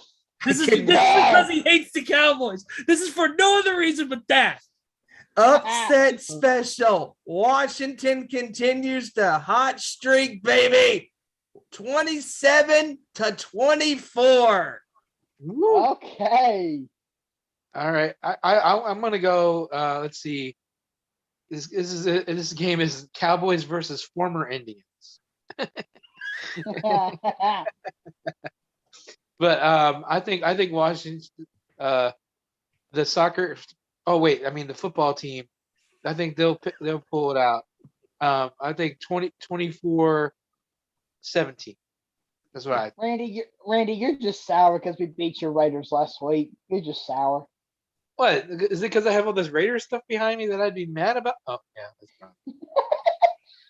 that's fine. That's exactly. Right. Ezra, you go ahead and go next because I'm going to be last. I'm gonna go Washington football team on this one, and I think it's just because of a little bit of momentum. Cowboys, they've been playing great ball, but we know the Cowboys and how they work sometimes, unfortunately, and they could lose this one. I'm going with it. It's going to be a close one. I'm going to go Cowboys 21. Or no, not Cowboys. Football team 21. And then Washington football team, I'm going to go 20. It's going to be Wait. You meant Washington 21. Yeah, Washington 21, Cowboys 20. Gotcha. So it's gonna really raise your close game. All right, so Oh no.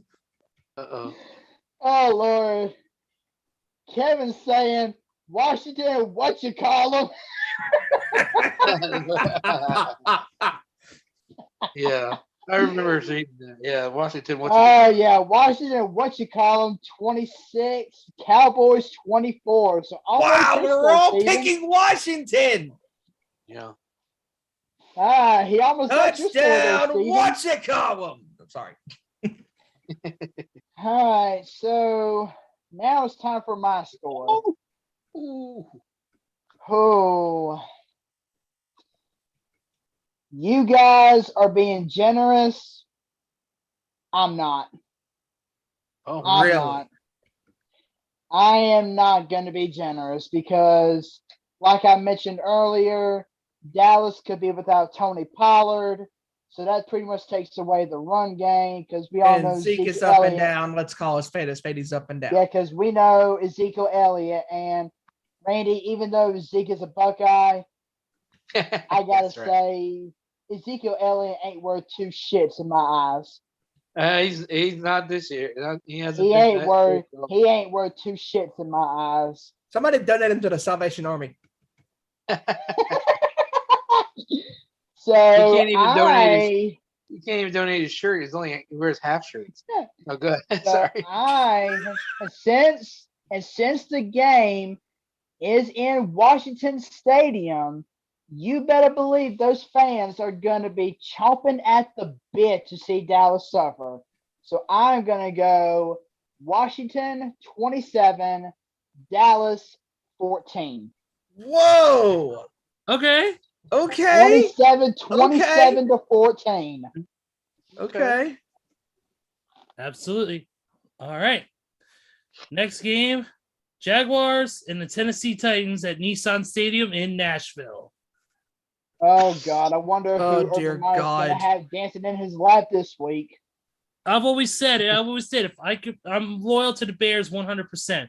If I could pick a second team, I've always said because of my connection to the state of Tennessee and the city of Nashville, I would always pick the Titans. So I've got to go with Tennessee. And this is going to be the score: Tennessee 27, Jaguars 10. I'm gonna go Tennessee 31 to 6. Oh God. Go ahead, Joseph.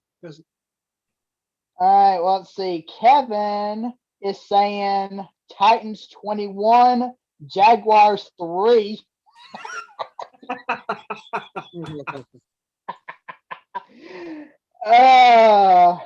I'm actually gonna one up Kevin in this one. I'm gonna go Titans 28, Jaguars 3. Oh boy. Yeah, and I'm just really confused. Not confused, but it's crazy that they're still in first. They're still have 8 wins. The Tennessee does after all the turmoil they've had. I guess that shows that they're playing right and being a good what I want to say here. They're well coached. They're well coached. Derrick Henry is close to coming back. He's close. Derrick Henry is close to coming back. He's close. Well, I hope he can for them. Because they could have easily folded. With probably one of the best players in the league, and their best player. They haven't folded, and I still can't believe that they have 8 wins. I saw that and it blew my mind. But having said that, 27-6. I want the Jaguars to do good.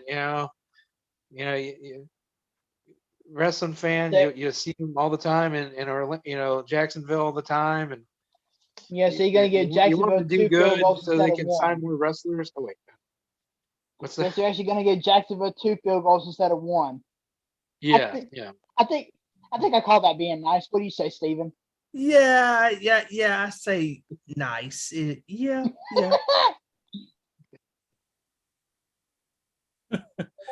Okay. Moving forward, the next game is. Oh, this game. It's gonna be great. I Here we swear, go. do not do this again. No, I'm kidding. This game is gonna suck. No, it's all right. It's not as good as some of the other matchups, but it's the Texans and the Seahawks, and it's gonna be at NRG Stadium.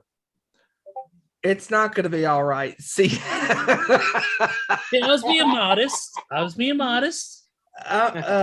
It's going to be a struggle of a game. I think Seattle is going to win. I think they're going to win 17-13.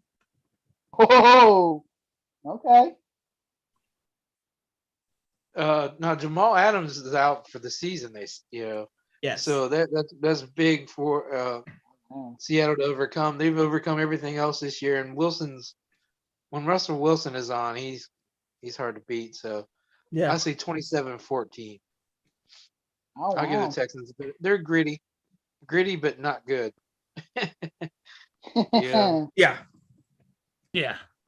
They play good when they need to somehow, but Yeah. Seattle will definitely pull this out. And Pete Carroll will chew more gum than the law allows, without a doubt. He's probably all out of gum at this point. I never seen somebody might be. chew He hasn't been gum. kicking ass though. No, yeah, he's just chewing gum. Yeah, that's all he's doing. He ain't taking names. He's just chewing gum. Yep. Yeah. He's not kicking ass. He's not chewing bubble gum, but he is all out of bubble gum. There you go. For those of you who don't know, that is a reference to a movie called They Live, starring former WWE wrestler, WWE Hall of Famer, Hot Rod Roddy Piper. Check it out. It's a cult classic. It's unbelievable. It's a great movie. It's great. But the fight scene is worth it. yeah, it's way better than Kiss Meets Phantom of the Park. That's for sure. Oh well, yeah, no, yeah, definitely. Careful, cat man. Yeah, he's serious. Moving.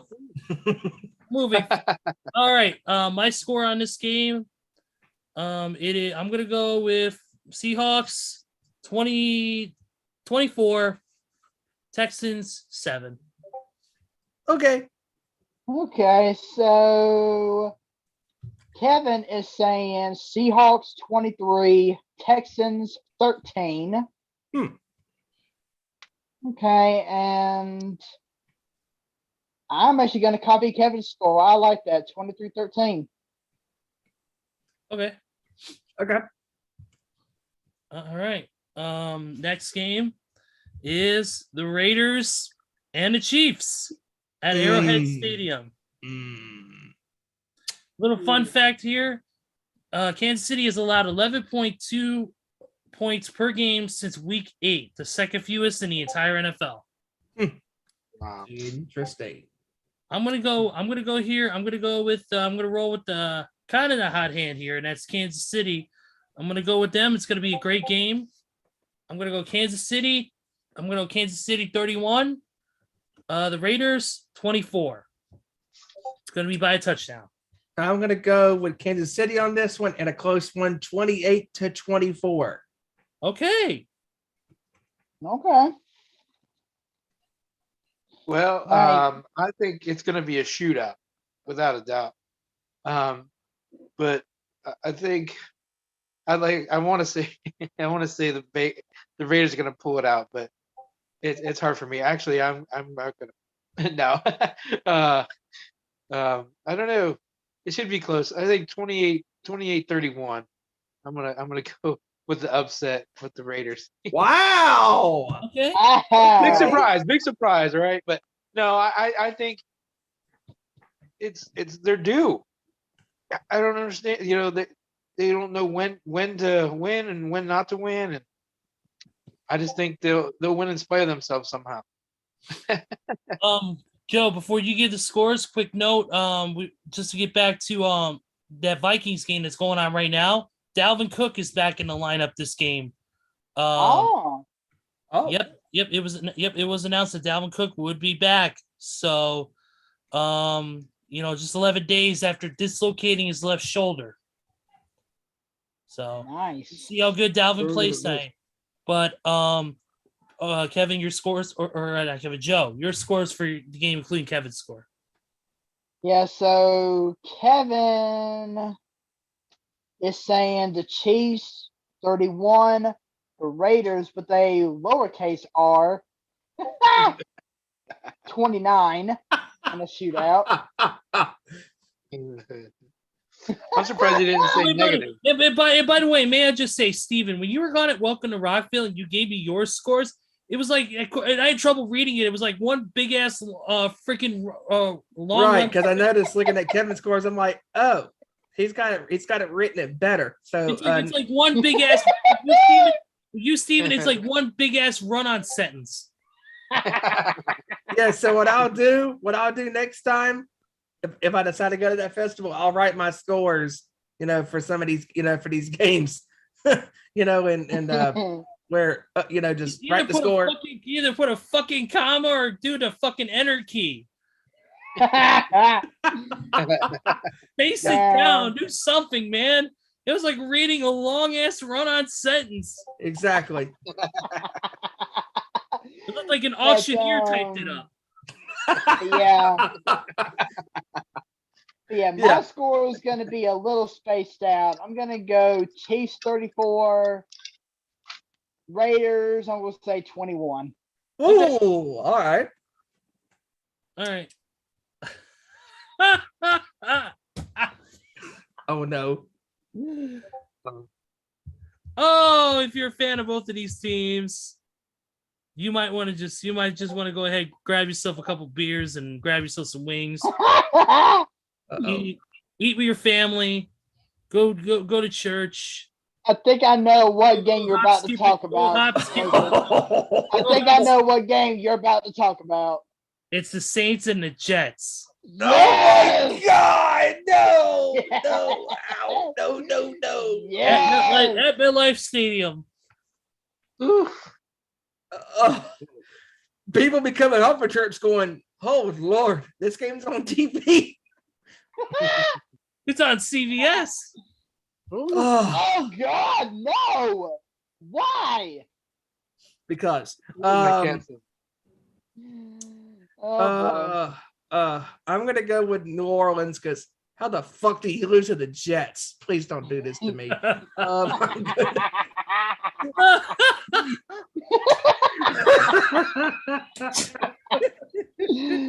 oh my Lord. I'm going to go with the Saints in this one. Please don't lose to the Jets. It'll be the biggest disgrace to this season besides the Vikings losing to the fucking Wyans. I'm going to go with the Saints in this one. I'm going to go 23. I'm not even going to be nice. Fuck it. 23-3. Wow. The Jets are on my naughty list. Bad. I think it's be 27-14. The Saints. I'll give the Jets a little. I don't know why. Yeah, why not? It's the season of giving, so it'll be garbage. It'll give you some garbage score, but garbage time scores at the end there. But I think that they'll score at least a couple. But there's no way. There's no way the Jets are winning this game. There's no way. and it's the big matchup of perennial Hall of Famers Taysom Hill and Zach Wilson. Oh God! Who will throw more interceptions in this game? Yeah. Hey! At least Alvin Kamara's back this week for sure. Yeah, for sure. That'll help. Definitely. At least Alvin Kamara's back this week for sure. I'm gonna go with the Jet. No. Jets. Yes, we're all still trash. All right. I'm gonna go with the Saints. It's gonna be a low scoring game, 17-10. Ooh. Okay. All right. Kevin is saying Saints 24, Jets 7. Wow. Wow. Oh my God. Oh, do y'all really want me to say this? Don't do it. Do y'all really want me to say this? Don't do it.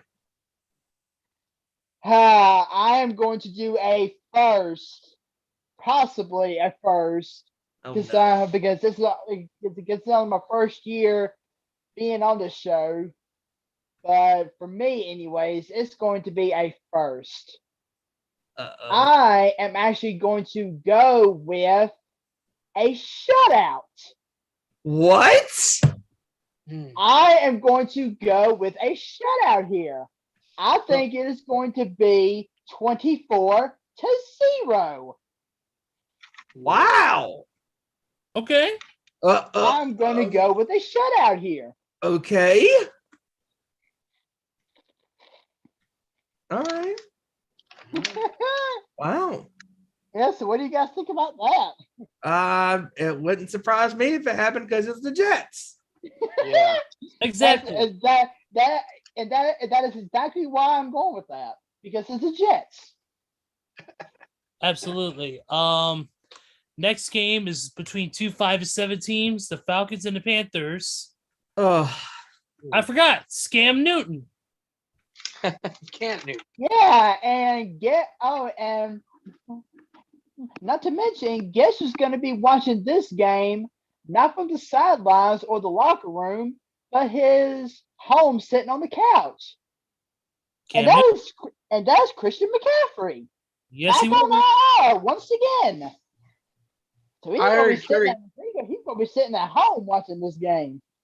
Kerry Collins is going to start for the Panthers. That's what I heard. I heard Steven Davis is gonna start for the Panthers. No way, Who's that? Steven Davis, Yeah. the running back for the Oh, yeah, Panthers. yeah. Oh God! No! You guys ready for this? I heard that Jake Delhomme is going to start. 5 interception game. Now,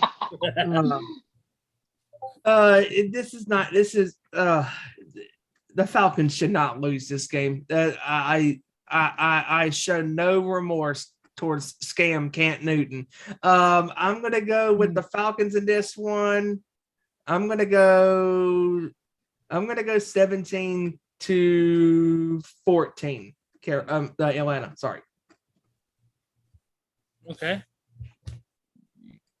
when when Cam was with the Panthers and he kept walking out of press conferences when they would ask him hard questions like, what happened and things like that. I told Panther fans that they have that the Panthers have two mascots. They have Sir Purr and Sir Pout.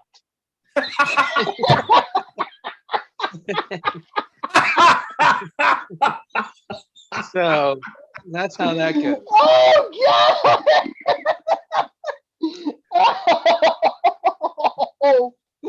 God! Oh God! Oh So, no! yeah.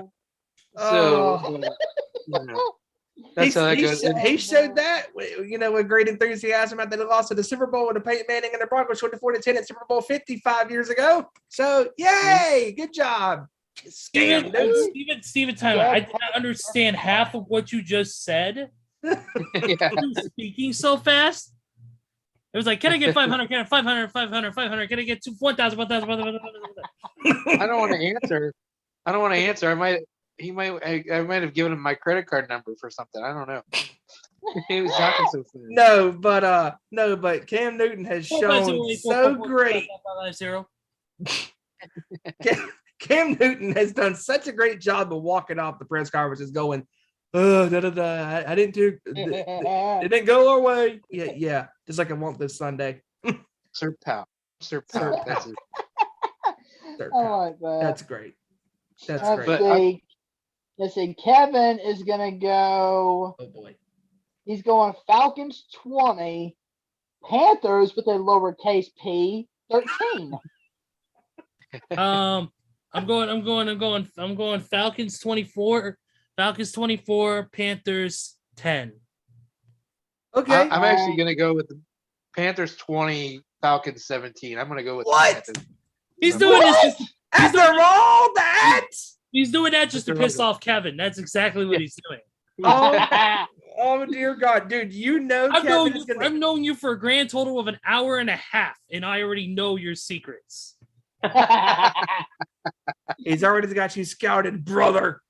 Oh, But no, he's doing this solely just to piss Kevin off. That's why he's doing this stuff. Well, he's doing a good job at it. Congratulations, Yeah. Kevin. Very good. yeah, thanks. I'm gonna go Falcons 27, Panthers 20. Cannot believe you just picked the freaking Panthers. Ugh. Hey, The only reason I'm giving the Panthers 20 is because Chuba Hubbard is that running back, and you know that boy can play. Mm-hmm. yes, he can. Yes, he can. Next is it's going to be a game between two teams that are very popular in the Busted Open Nation, Steven. And that is Anthony from Nebraska's Browns versus Christina from Baltimore's Ravens. Okay. This game could go either way. Listen to this stat. Yeah. Lamar Jackson has a 5-1 career record head-to-head against Baker Mayfield. So he's had Baker Mayfield's number. In other news, water's wet. Yeah, anybody's good against anybody's good against Baker Mayfield. Oh! Hey, they're probably going to beat the Raiders. They'll probably lose the Raiders. They'll probably lose to the Browns. Like I said earlier, Baker Mayfield is a sober Johnny Manziel. Yeah. No, like I said, having said that, the Raiders will probably lose to the Browns next week, and I'll eat my words. But as far as that goes, this is the Browns versus the former Browns. That's all this game is. Yeah. Yeah. And I don't know. I don't know. Is there a way for both teams to never score? I don't know. 0-0. Hey, No. somebody's got to win, even if they'll it's actually kick field goals this week. Even if it's a 3-0 game, it's got to end. Yeah, they'll definitely kick field gols this week. They ain't gonna not kick field goals. But I want to tell you guys a quick story if I could. Yeah, sure. It was a crazy thing being from Ohio. When I saw this, I wanted to put this out there. When I can't think of the year right now, but when I was, just sitting at home in Ohio one day, and I woke up, and lo and behold, on the news, there's the Browns, leaving Cleveland. They packed up in the middle of the night and took off. I never seen anything like that in my life. They left like thieves in the night, and it was bad. It was so bad. People, they're on the news. Guys were crying. People, longtime fans were crying. It was something else. And I'm not a fan. I've never been a fan. Never will be a fan. But I even felt bad to see that happen. And then, a couple years later, they won the Super Bowl. I mean, that is unbelievable to me how that happened. But that was just one of the craziest things I've ever, dealt with in my life of being a sports fan. Never seen anything quite like that. A team up and leaving in the middle of the night like that. Hey, man, it's almost like whenever the Oilers left Houston to go to Tennessee and become the Titans. Yeah. Yeah. Oh, yeah. Yeah. The Vikings just scored a touchdown. Dalvin Cook's running all over the place here too. Oh boy. Oh boy. Yeah, Justin Jefferson scored a touchdown. 6-0 right now. You never know if they're going to make the extra point or not. Yeah, that's true. Because kickers this year have been missing extra points like crazy.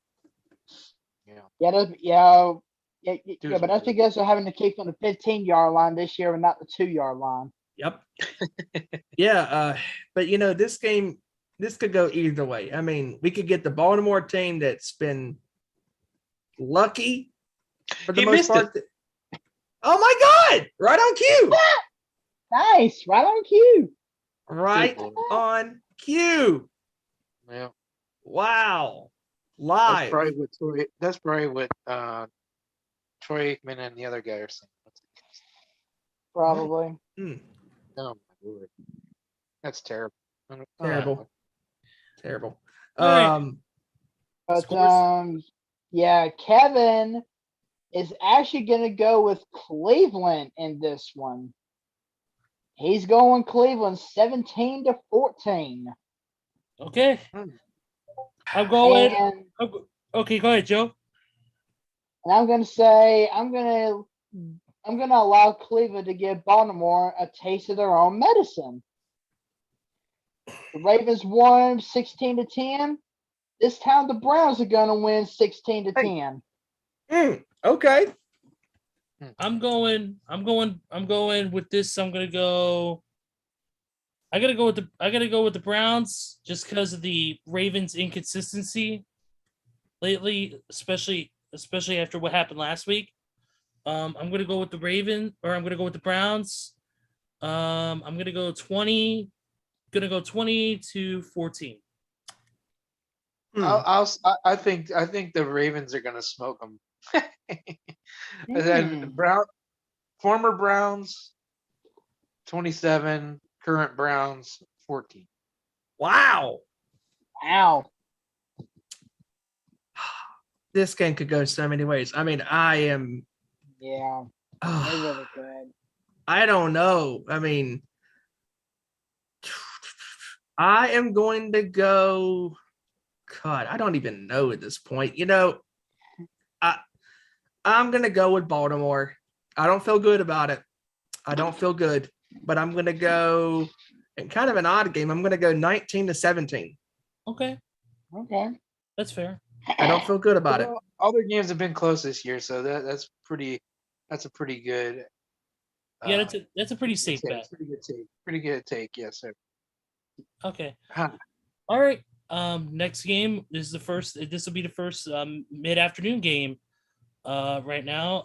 That will be the Giants and the Chargers at SoFi. Which Chargers team is going to show up, and they better show up to beat the damn Giants. I'm going to go with the Chargers in this one.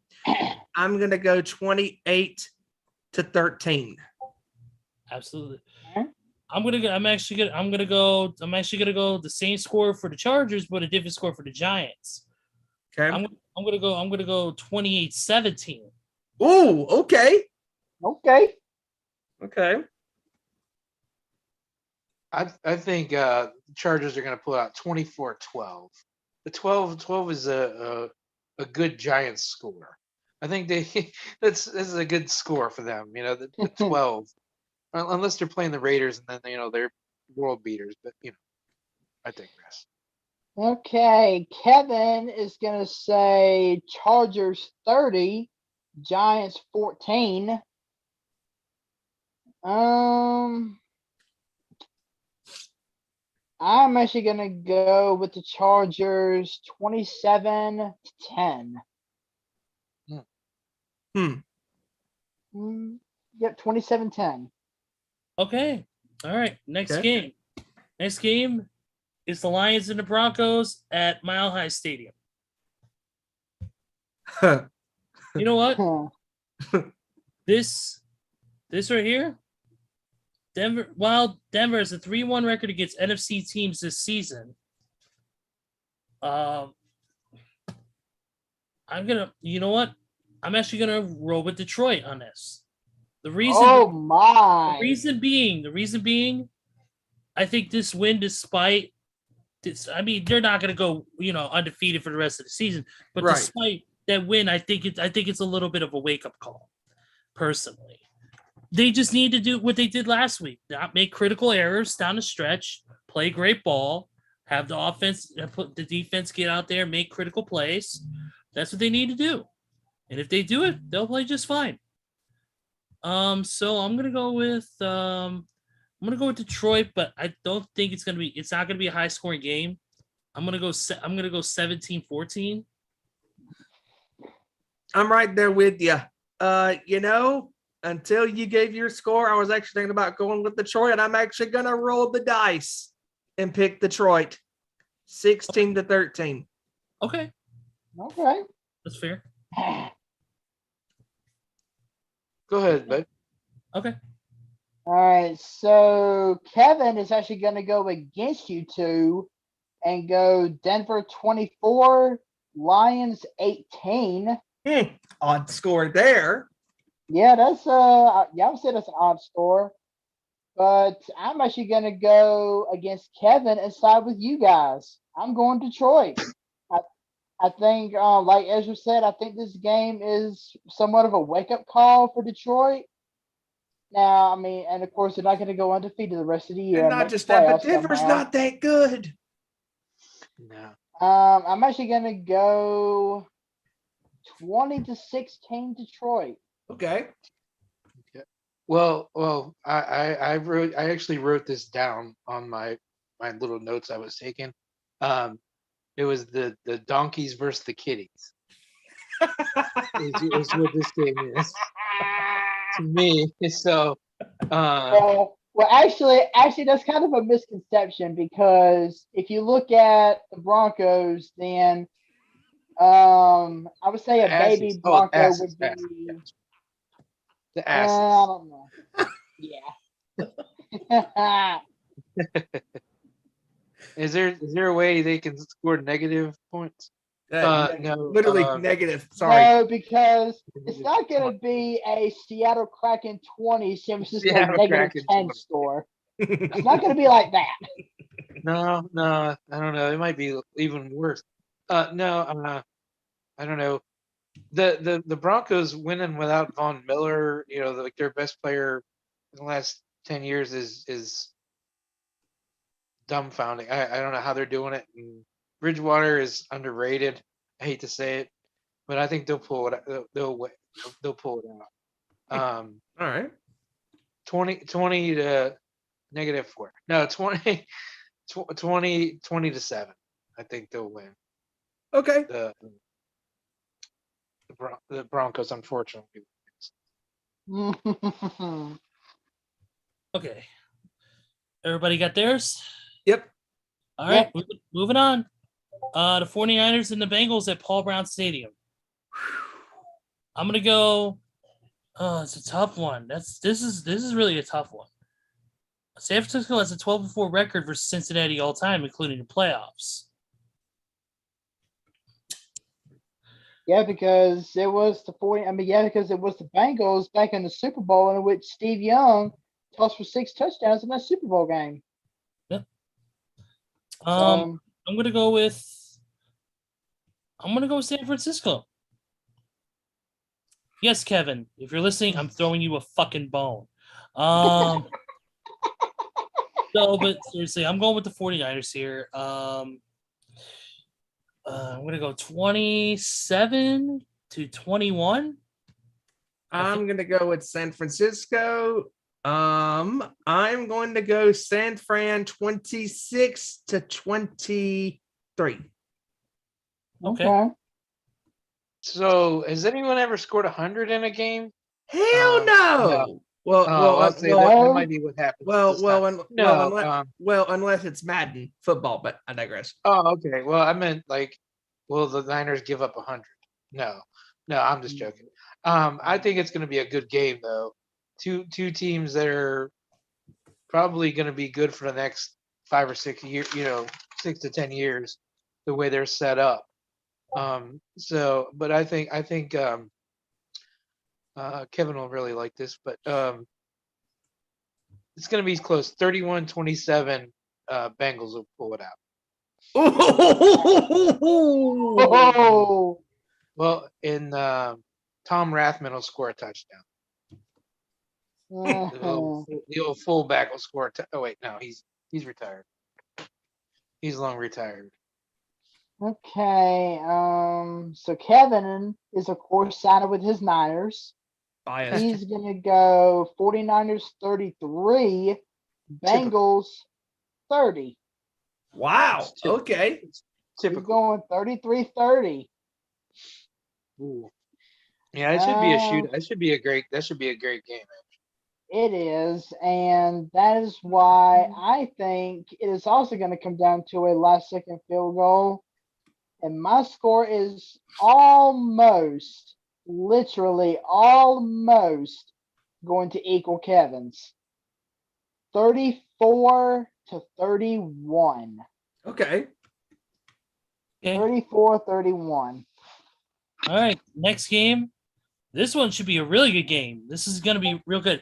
It's good. It's the Tampa Bay Buccaneers versus the Buffalo Bills at Raymond James Stadium. Ooh. Two great high-powered offenses. This is a tough one, but I'm gonna roll with the hot hand again. I'm gonna roll with Tampa Bay. I'm gonna go Tampa Bay. I'm gonna go Tampa Bay 30, Tampa Bay 38, Bills 34. Ooh. Some of these games I think are gonna be real close ones. I don't think there's gonna be a lot of blowouts, except for the Jets. Yeah. And the Jets. And the Texans. Yeah. Texans. Yeah. I'll go real fast because it'll be easy. Mine'll be quick. I think Buffalo beat the cheaters. The cheater. 24-17. That's all I got. I can't talk about TB12. I'm not a fan. All right, so I'm actually going to go in and give mine and Kevin's scores. Go ahead. Kevin is actually going to side with the Bills in this one. He's saying he thinks the Bills are going to be pissed off, which is going to allow them to play at a much higher level. And I actually kind of agree with that thought. I think the Bills are going to come in red hot. They should have had that game last week in their homes on their home field. So Kevin is saying 32-27 Wow. for the Bills. And I am actually going to go 37-27. Bills. That's a good point. I mean, they struggled against the Patriots, and coming in to this game. You know what? I'm gonna actually agree with you guys and pick Buffalo. I'm gonna pick them in a close one. I'm gonna take Buffalo 35-34. Whoa! Wow! Last second touchdown, Josh Allen, game-winning touchdown pass, Stephon Diggs. Nice. Wow. That's a real razor sharp thin one there, Steven. Oh yeah. Then Sunday Night Football, Bears and Packers. Packers are winning that. Packers are going to win that one. I'm going to go Packers 31, Bears 24. I'm picking Green Bay 28-23.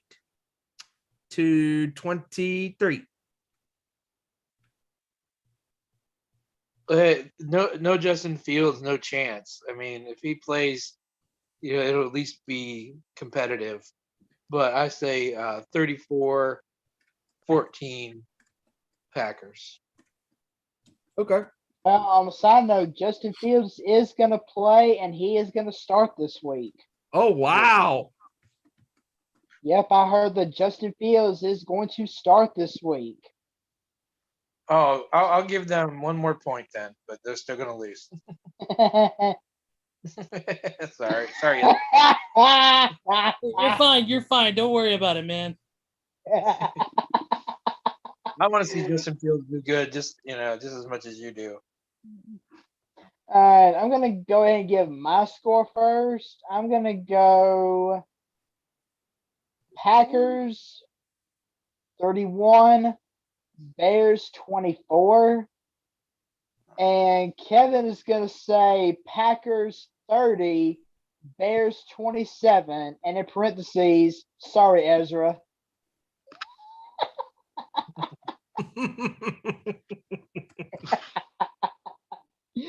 Well, it was nice knowing you, Kevin. Have fun in your own show.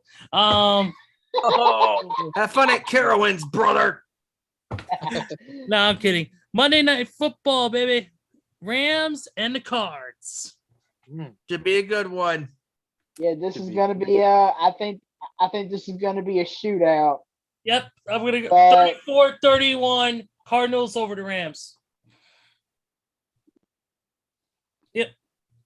Ooh. You know what?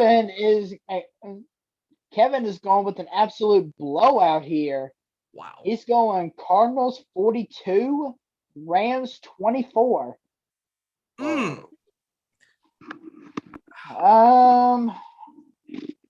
Obviously the Cardinals are going to win, but it's not going to be an 18-point blowout. I will say that. Yeah. Give me the Cardinals. You know what? Give me the Cardinals 31-21. I'm going to go with Arizona. I'm going to go 31-27. Okay. Yeah, I think it's going to be a great game. That's going to be a really good game. That should be pretty close. Also, I think 27-24. Cardinals pull it out. All right. Yeah, I can see that. Definitely see that.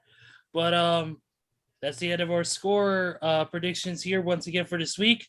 Couple quick news notes before we close it out today. According to ESPN.com here, wide receiver for the Packers, Randall Cobb, underwent core muscle surgery last week. So, Ooh, wow. Oh. So he will miss several games, which puts the rest of his season in jeopardy, which also means Aaron will not have his favorite target. Also in other news, the cornerback for Alabama Crimson Tide, Josh Joby, is out with foot surgery, and he will miss the college football playoff.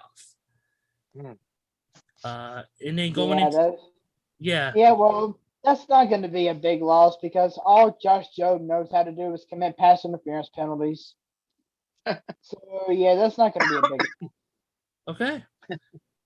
But on a bright side, I did hear that we more than likely are going to get back Christopher Allen for the playoffs. So I'm looking forward to seeing that. Okay.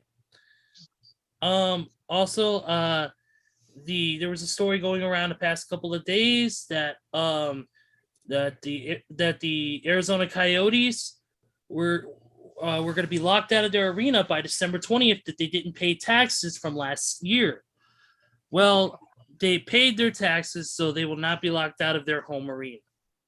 So I read that. I didn't know the full story about that. That's crazy. it's unpaid. Wow, unpaid city and that's state crazy. Taxes, unpaid city and state taxes up to $1.3 million. You think that would be nothing for that team to, big sports Yeah. teams to pay that money? Trying to It be doesn't cheap. make any sense. Trying to be cheap is what it is. Yeah. But Oh yeah, without a doubt. Yeah. and also one quick little boxing news note. Of course, we're still waiting for the return of Nation Night Fights eventually when Hijackers. Oh, actually, I'll jump right into that. So that's what I was just working on. So right now on our channel is the latest episode of Nation Night Fights.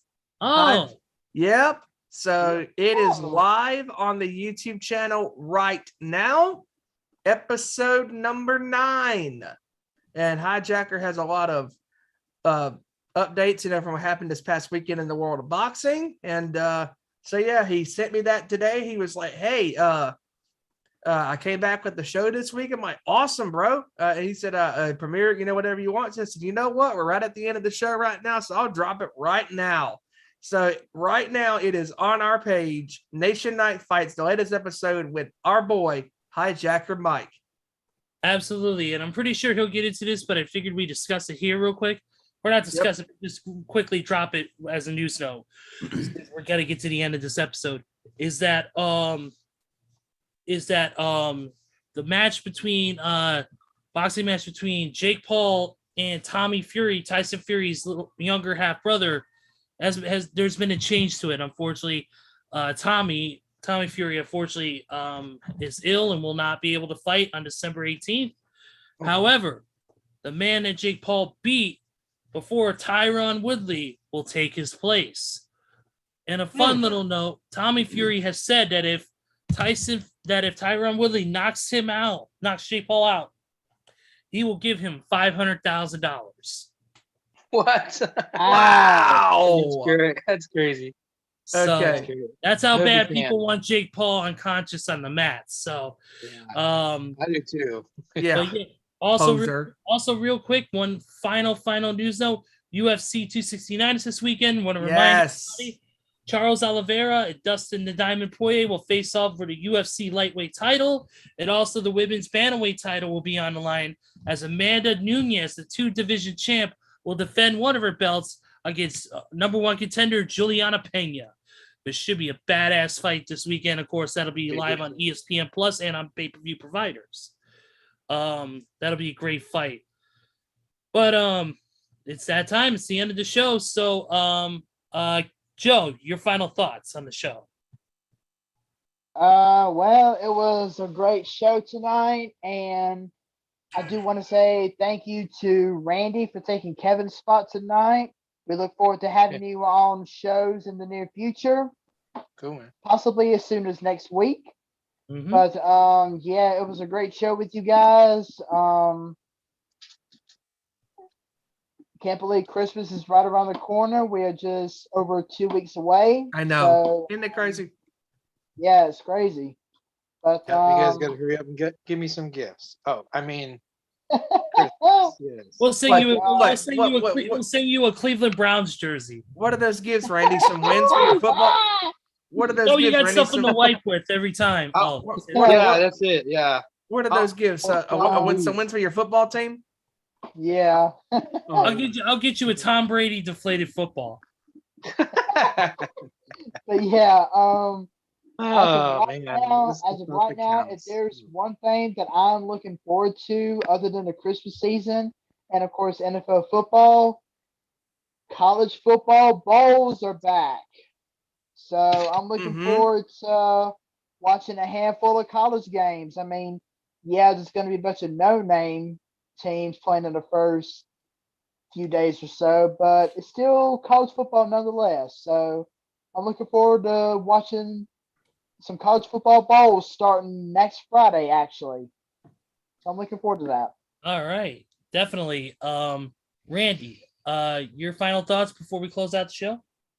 Well, I am just humbled that you guys would let me even do this, and I appreciate the opportunity. And it was fun. It's definitely different. It's really cool to do this, and I'm just glad to be a part of this. And hopefully you'll have me back, and we'll see what the future holds with this. And Yep.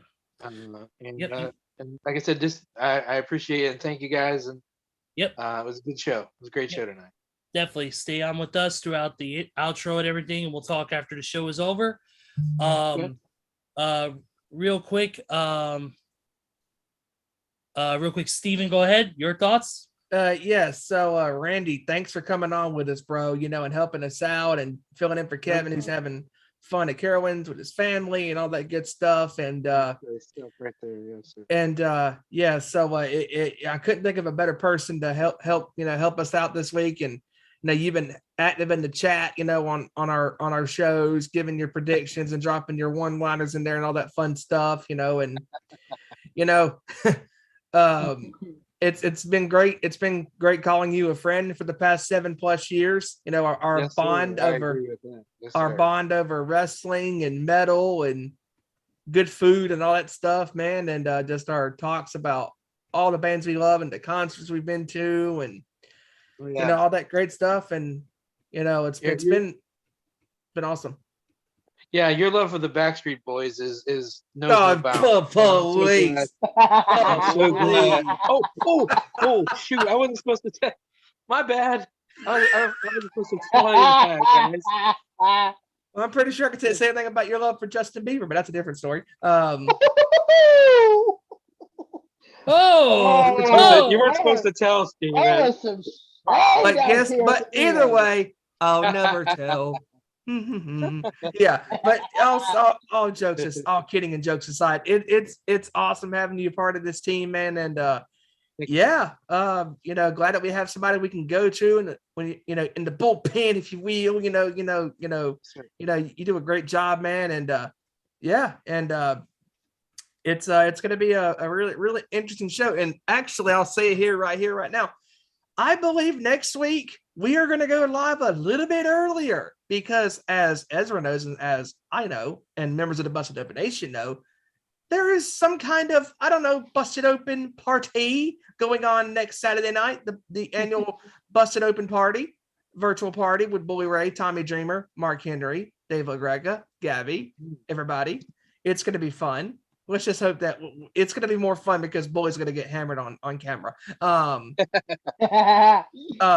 But we do believe that next week we're going to go, or you know what? We'll go live about an hour or so early. That way we can, have a normal show, normal pace show, and do all that. And that way we can get out of here in time for the Busted Open party next Thursday night.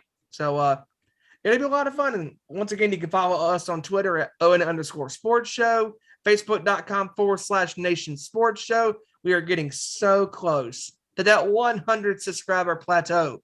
Get us there, folks. Follow us on Twitter, Facebook, and everywhere else, man. If you want to call into the show, discord.gg/Nation's Corner. There's the Sports Show channel text chat. Call in if you have a question or want to talk about, the games in the NFL or the world of sports. Like I said, we're this, but no matter what, no matter how many subscribers we have and no matter how many followers we have, this show's a lot of fun, man. Doing this show with you guys and talking all things football, basketball, baseball, hockey, MMA, a little bit of boxing. Yeah, it's a lot of fun. Ezra, take us home, my friend. Absolutely. And we couldn't go without saying, first of all, don't forget to tune into the Nation's Corner this Saturday as well from at the same time as our show, 7 p.m. Eastern on youtube.com/the Nation's Corner. Follow them. They'll be talking about everything in the world of professional wrestling. And of course, don't forget also two big wrestling events this weekend, Ring of Honor's Final Battle event.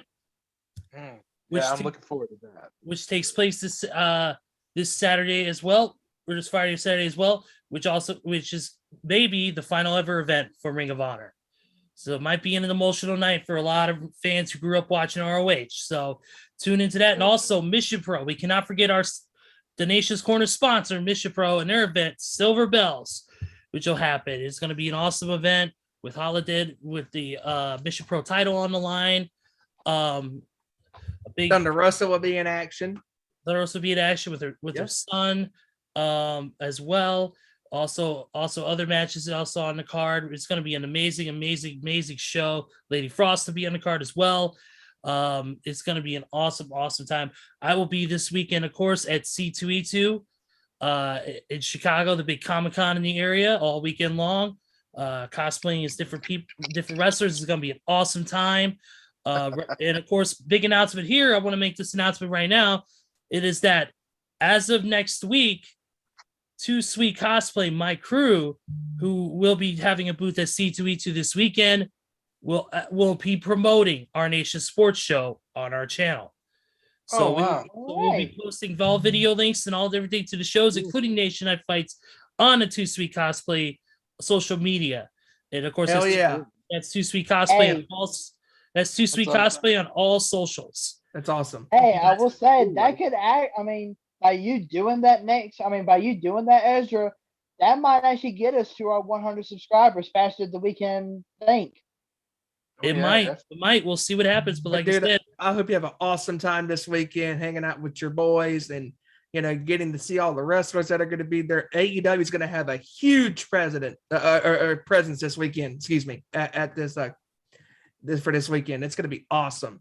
Absolutely. AEW will have a Have huge fun, man. I'm jealous. I mean, good job. Hell, even John Cena's going to be there, but we won't. But he won't see him. Nope, You I won't see won't. it.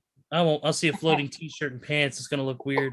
But yes, John Cena will be there as well, as well as some other favorites, including the Inspiration, Matt Cardona, and including the very nice, very evil Danhausen, who will also be. Can I just say he was terrific at wrestling? He was terrific at WrestleCade. He was so in character. He was hilarious. Absolutely, Hausen. Love that Danhausen. All right, enough of my shenanigans. For Randy Giron, for Joseph Thornton, and for Stevie Wyand, I am Ezra Vickery, and we will see you all next week right here on our Nation Sports Show. Take care, everybody, and have a great weekend. Peace.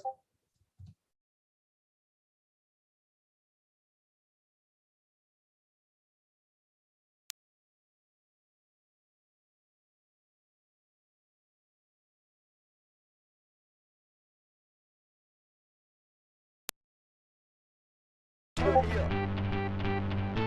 Turn me up.